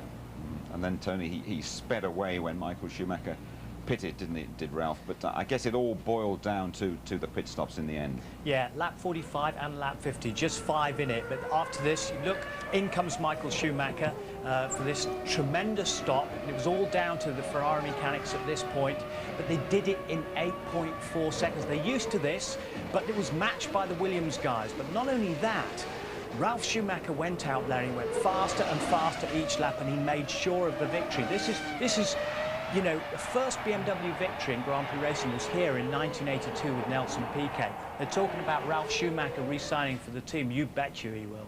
How big a boost is this for Williams, do you think, Mark? Huge boost. I mean, you know, we heard the guys talk about coming with an attitude to win races. They are back. You know, BMW, Michelin tyres, the Williams team, and Ralf Schumacher, an air of maturity showing already, and he's an equal match for his brother at this point, and his brother knows it. Tony, that World Championship hill for David Coulthard's looking very steep now, isn't it? Yeah, it is, but we're still just coming up to the halfway point. It only takes a couple of retirements from Michael Schumacher. It happened to him last year. He had accidents, he had suspension breakages, he had an engine go, as unfortunately David Coulthard did today. Now, that's not like Mercedes-Benz. They've been very, very good so far, and he's scored points in every race so far. Unfortunate for Coulthard, but we knew there was something wrong, didn't we? We thought there was a spanner in the works somewhere. Good. I guess he was due one, wasn't he? Thanks to you both. We'll have more post-race reaction for you in our highlight show a little bit later on tonight, just after midnight. That's repeated as always, ITV2, 7 o'clock tomorrow night. And in a couple of weeks' time, off we go to the European Grand Prix. It is at the Nürburgring. We give you the full ITV service, the qualifying live at 11:30 on the Saturday race. Lots of pre-race build-up. We start just after midday, and the highlights 11:45 on the Sunday night. There we are then, the Schumachers keeping the Canadian Grand Prix very much in the family, I suppose. Big brother Michael, he stays bang on course for the world title. This one, though, belongs to Ralph from the whole ITV team in Montreal. Good night.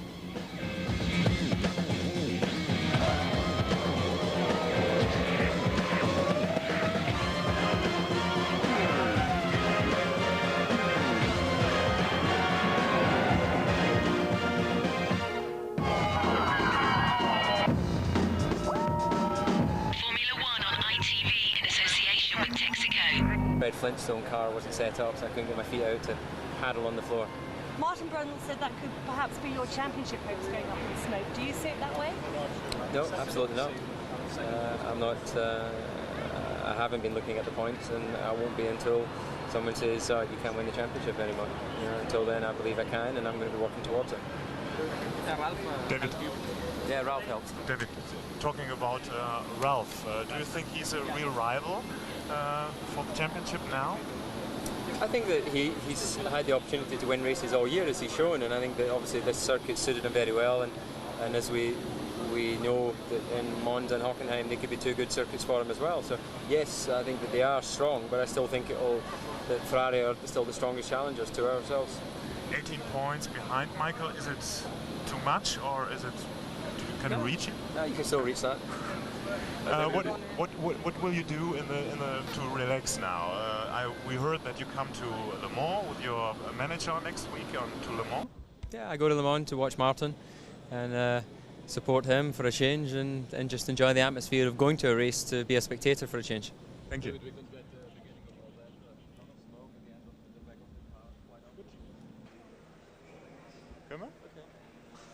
Well, Kimi, congratulations. First question, is this the champagne for your fourth place? No, it's not the champagne.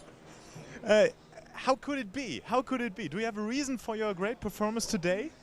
No, I think so. The team and I did a good job, and the whole package was good today. That's the reason. Not more? No, not really. Kimi Räikkönen has now 7 points. Mika Häkkinen only 8 points. So is it a big dream for you to be in front of him at the end of the year? No, it's not a dream for me, but of course it would be nice to be, but I doesn't really count against him. I just try to get as many points as I can, and that's it. Did he talk to you? Did he talk to you? After the race, no, not yet. But I think so. We will see each other. Maybe. Is he a little bit proud of another Finnish guy? I don't know. You need to ask from himself. Thank you. Mika, welcome back on the podium. So how was that? It was great. It was great to finish in the podium. It gave me the smile again back in my face, to be honest. And starting 8th position, the target was to finish in 3rd. So I'm very pleased about that. So a turn point in the season? Sorry? A turn point in the season now? Hopefully, and I think so too. You know, I think I've been having such a bad year this year. You know, I've been having all kind of things going on all the way through the year. So I think this is the turning point. You know, and like I said, at least I'm smiling more. You know, it was great to be in a podium, spray the champagne. It was great. You know, the Ralph won 2nd time. You know, it was good for him. Michael 2nd, I'm 3rd. So it was great. You know, it was extremely fantastic combination in the podium, to be honest. So you think the potential for the championship is still there? Yes and no. I mean, mathematically everything is still possible, but it's. I would be a bit crazy if I would say yes. Yes, of course I'm gonna go for it and win it. I think I have to keep my feet in on the ground and go race by race and to see what's going on. We never know what's gonna happen, so like I said, just race by race and see what's going on. Thank you. Cheers.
That's it, we're out.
Giancarlo Fisichella, your race was over very quickly. Can you tell us what happened? Did you hit the arrows?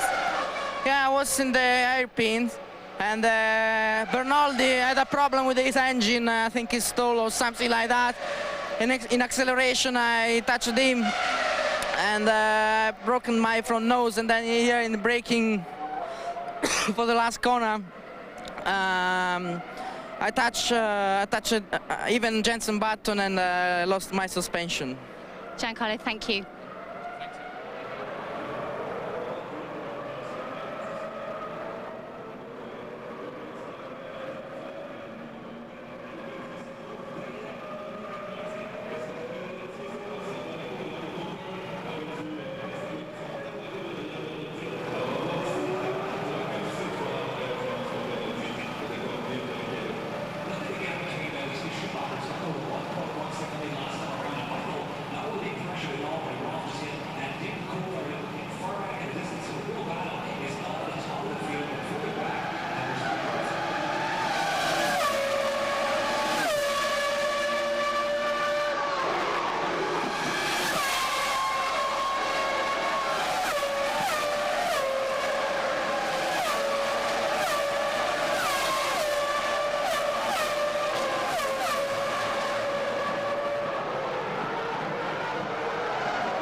high water and oil temperature. Now you're going to need to push me.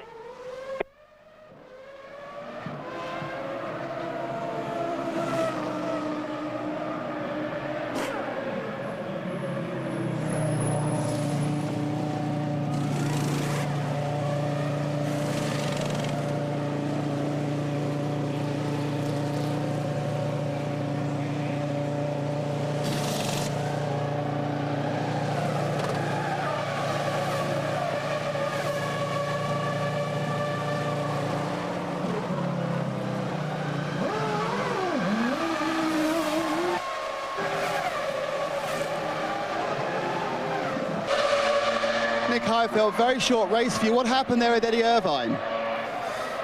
Well, he tried to overtake me, but he wasn't really close enough and just drove into my back. So 100% his fault, yeah? Yeah. Thanks, Nick.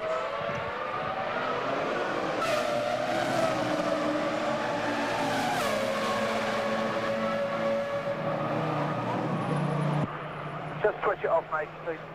Straight back in the garage, please.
And I lost 2 positions in the first lap because I did not overtake the La Rosa, then I did like this, and then I lost the rear, and I came on the anti-stall. And then I said,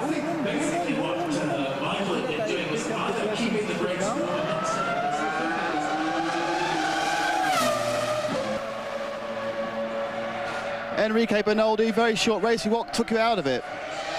Well, on the first lap, some cars went out on the grass, and then my radiators were full, and I had to stop before because of the engine temperature. And then I come back on the track, so I was running pretty much okay, and then my engine blew. Very bad luck, thank you.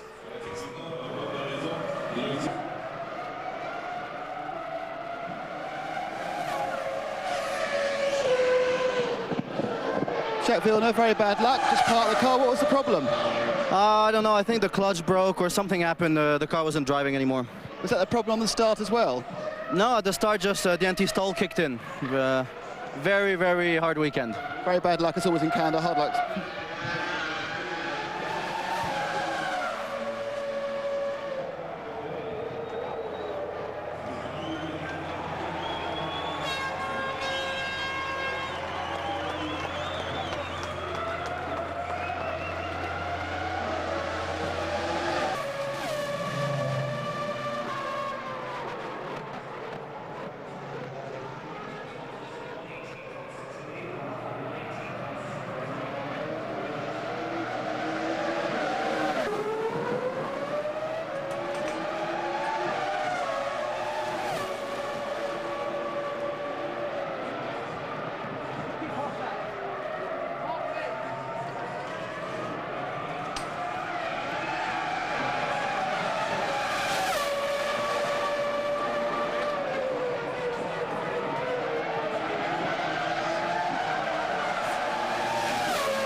Oh, look, first Jacques and now Olivier. You're not having a very good weekend. Well, obviously, we're not having a very good weekend. We've had severe brake problems, and obviously both cars seem to be out. What happened with Jacques' car, I don't know, but it's just a culmination of bad circumstances. It happens.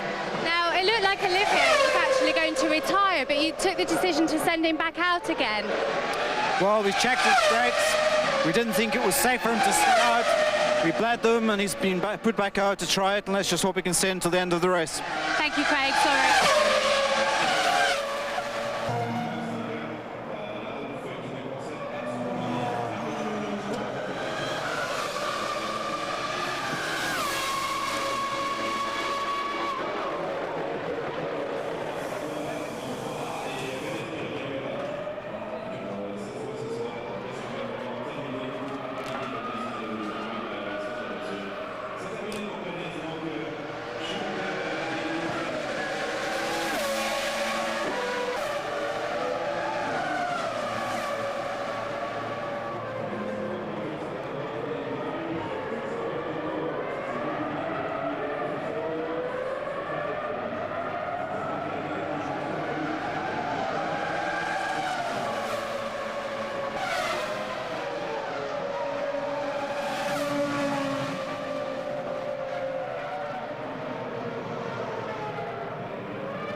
Away without looking at it in the... Okay, myself.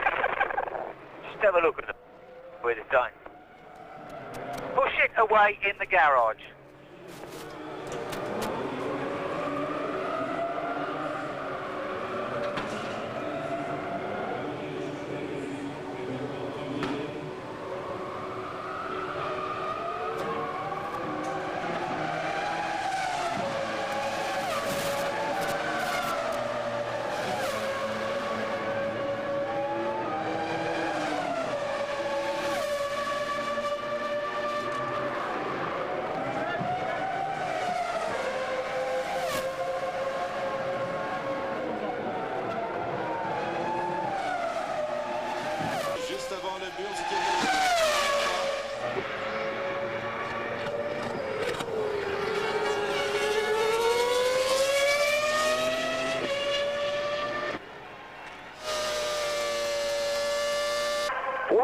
Well done, mate.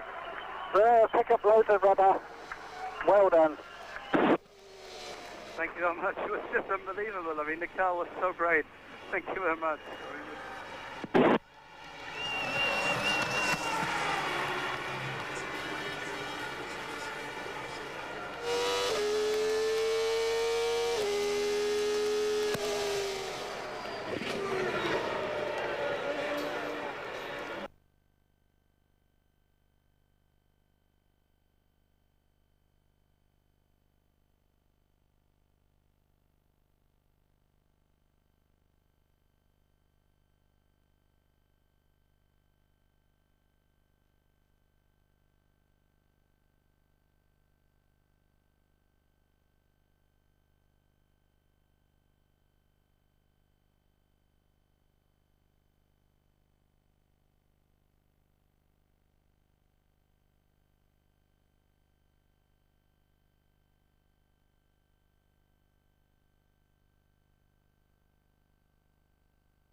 Going to see an image like that plenty in the next few years, aren't we? We intend to do that and beat them a bit more often than we have done in the past. The Ralph is clearly getting better and better, and our car's good, and the BMW engine, just superb performance. You came here this weekend intending to win the race. Everything was geared up towards race day, wasn't it? Well, the press said we were going to win the race, but we just always view that from a distance, and they seem to know more than we do about the car. But I mean, the car clearly isn't very competitive. Ralph said on the radio on the slowing down, that was just fantastic. It was very quick on the straight too, thankfully. And the tyres, I think one tyre was definitely better than the other tyre here today. Well done, Frank. Thanks very much. John Lacey doing some donuts then down at the hairpin. Not very elegant ones, as we said. Johnny didn't really get it going round and round, but gets out and believe has just thrown his crash helmet into the crowd. He's so happy with 2 World Championship points. It is all coming together magnificently at the end of race 8 in this 17-race series. Firmly in the shade. I mean, we never had any serious go-kart competition, honestly. We had some Winter Cup races which are not really serious, and the conditions are not straightforward. We are 6.5 years apart, so most likely that's the first real experience we both had together where he beat me the other way around. Well done, Ralph. A great victory, and against a pretty tough opponent too.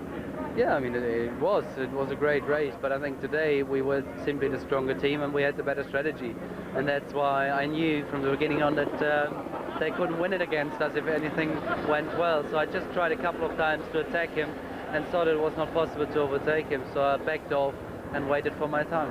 I have achieved a lot already in Formula One. From my point of view, it is very easy to be relaxed. Whenever my brother does well, whenever he beats me, I'm quite happy if at least there's a Schumacher up front, whichever. That was our target, to be third, basically. You know, starting 8th position, and we knew if the tactics go like we wanted to go, and the speed of the car it is what it should be, I should finish third. So it worked out 100%. Must be nice to be back up there. It's been a while, hasn't it? Yeah, fantastic. Only problem is you get covered by champagne. That's the only negative thing. Yeah, we had a suspension problem on the lap going to the grid, which I was able to explain to the team because I found a loose part on the car, and they gave me the option of whether I wanted to come in or not, and I felt that I wanted to see how the car was performing, and although it wasn't quick, it still seemed to me like it was predictable, and I just wanted to try and hold in there and at least pick up a couple of points, but obviously the engine problem late in the race put paid to that. It was an engine problem, was it? Because the team didn't seem to be quite sure at first.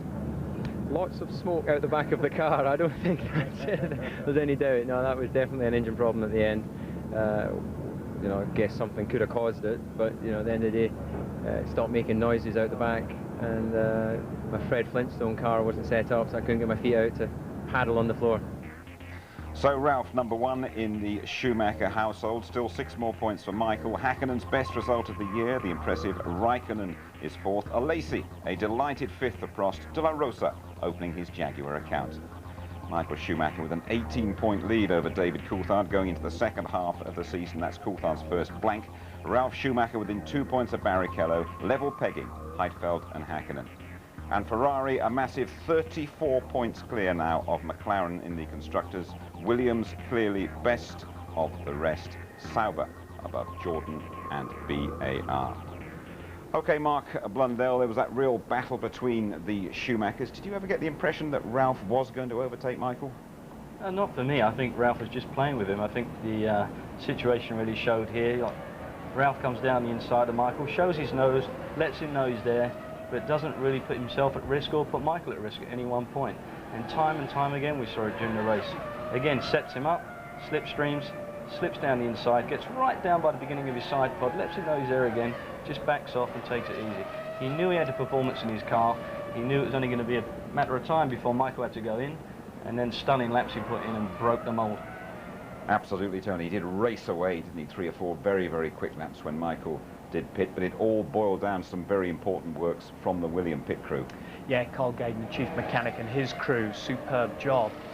Ralph stayed out there for those 5 laps, and he'd got clear, as Mark said, reducing the lap time each lap that he went around brilliantly. But then the Williams boys, under pressure, did it all. 8.4 seconds, a matched Ferrari. And where's Michael Schumacher? Not to be seen at this moment. Ralph out to lead the Grand Prix and to go on to win his 2nd Grand Prix of the year. And this is where BMW had their first win in 1982. Very impressive from them and from Michelin too. We spoke before the race about the incidents that tend to occur here in Canada. Montreal didn't disappoint us, did it? No, it didn't. We've had an average of 8 finishes, 9 finishes, 94, 95. Now look at this button caught behind Bernaldi as he slowed inexplicably and into the path of his teammate Fisichella, deranging his right front suspension and sending him straight conveniently into the pits. And then inexplicably here, Rubens Barrichello spinning, and we know not why, whether it was debris, whether it was dust, a gust of wind, or the traction control failing. Frank Williams will not be happy with this. 4 driver failures, now the 5th one there from Juan Pablo Montoya, and brakes failing for Jos Verstappen when he was in sight of 1 championship point. Mark, I'd like to talk to you about David Coulthard. He was so keen to impress here. He's ended up with nothing. Nothing, you're quite right, and a crying shame for him. But, you know, an engine blow like this, just towards the end of the race, you know, not going to collect any points, and that's going to be a real big deal come the end of the season. These points are critical for DC trying to win this World Championship, and these issues like this, they're not going to help. All the rows about Adrian Newey, despite Häkkinen's points. McLaren were never really on it this weekend, were they? Didn't look impressive at all. Ferrari certainly looked very impressive. Williams BMW team came out of nowhere and really stuck it up. I mean, unbelievable. Two drivers at the different end of the Formula One scale, young Raikkonen and the experienced Alesi caught your eye today.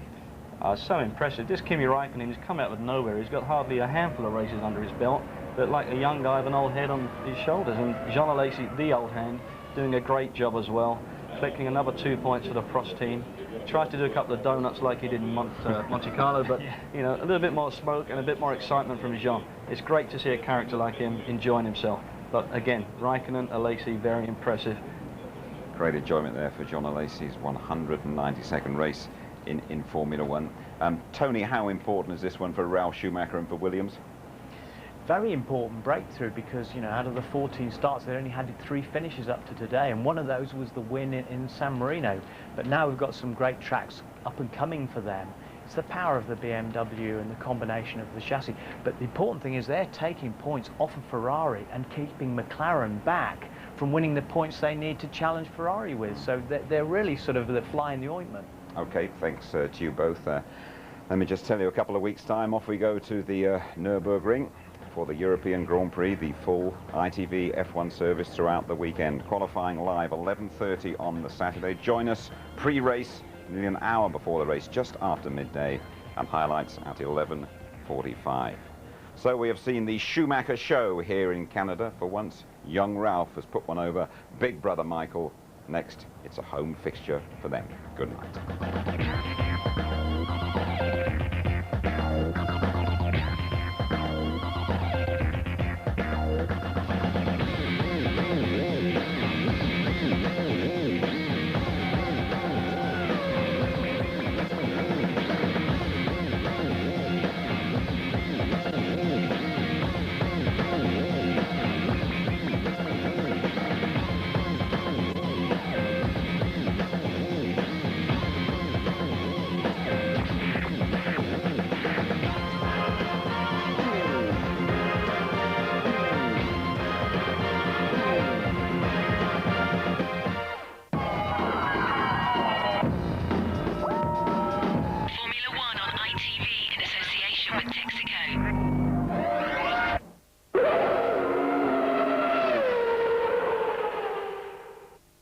If you'd like to know more about Formula One, the website address sponsored by Foster's is www.itv-f1.com.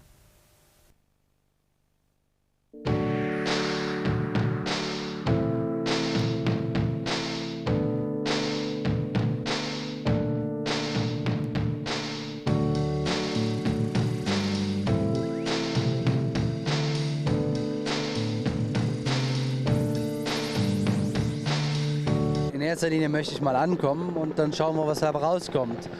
Ich glaube, dass wir klar die Möglichkeit haben, einen Podestplatz zu erlangen. Und ich hoffe auch, dass es funktioniert. Wir werden sehen.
Ich weiß auch nicht, aber er hat schon mal gesagt, ich bin Top-WM-Favorit, hat auch kein Recht behalten, also schauen wir mal.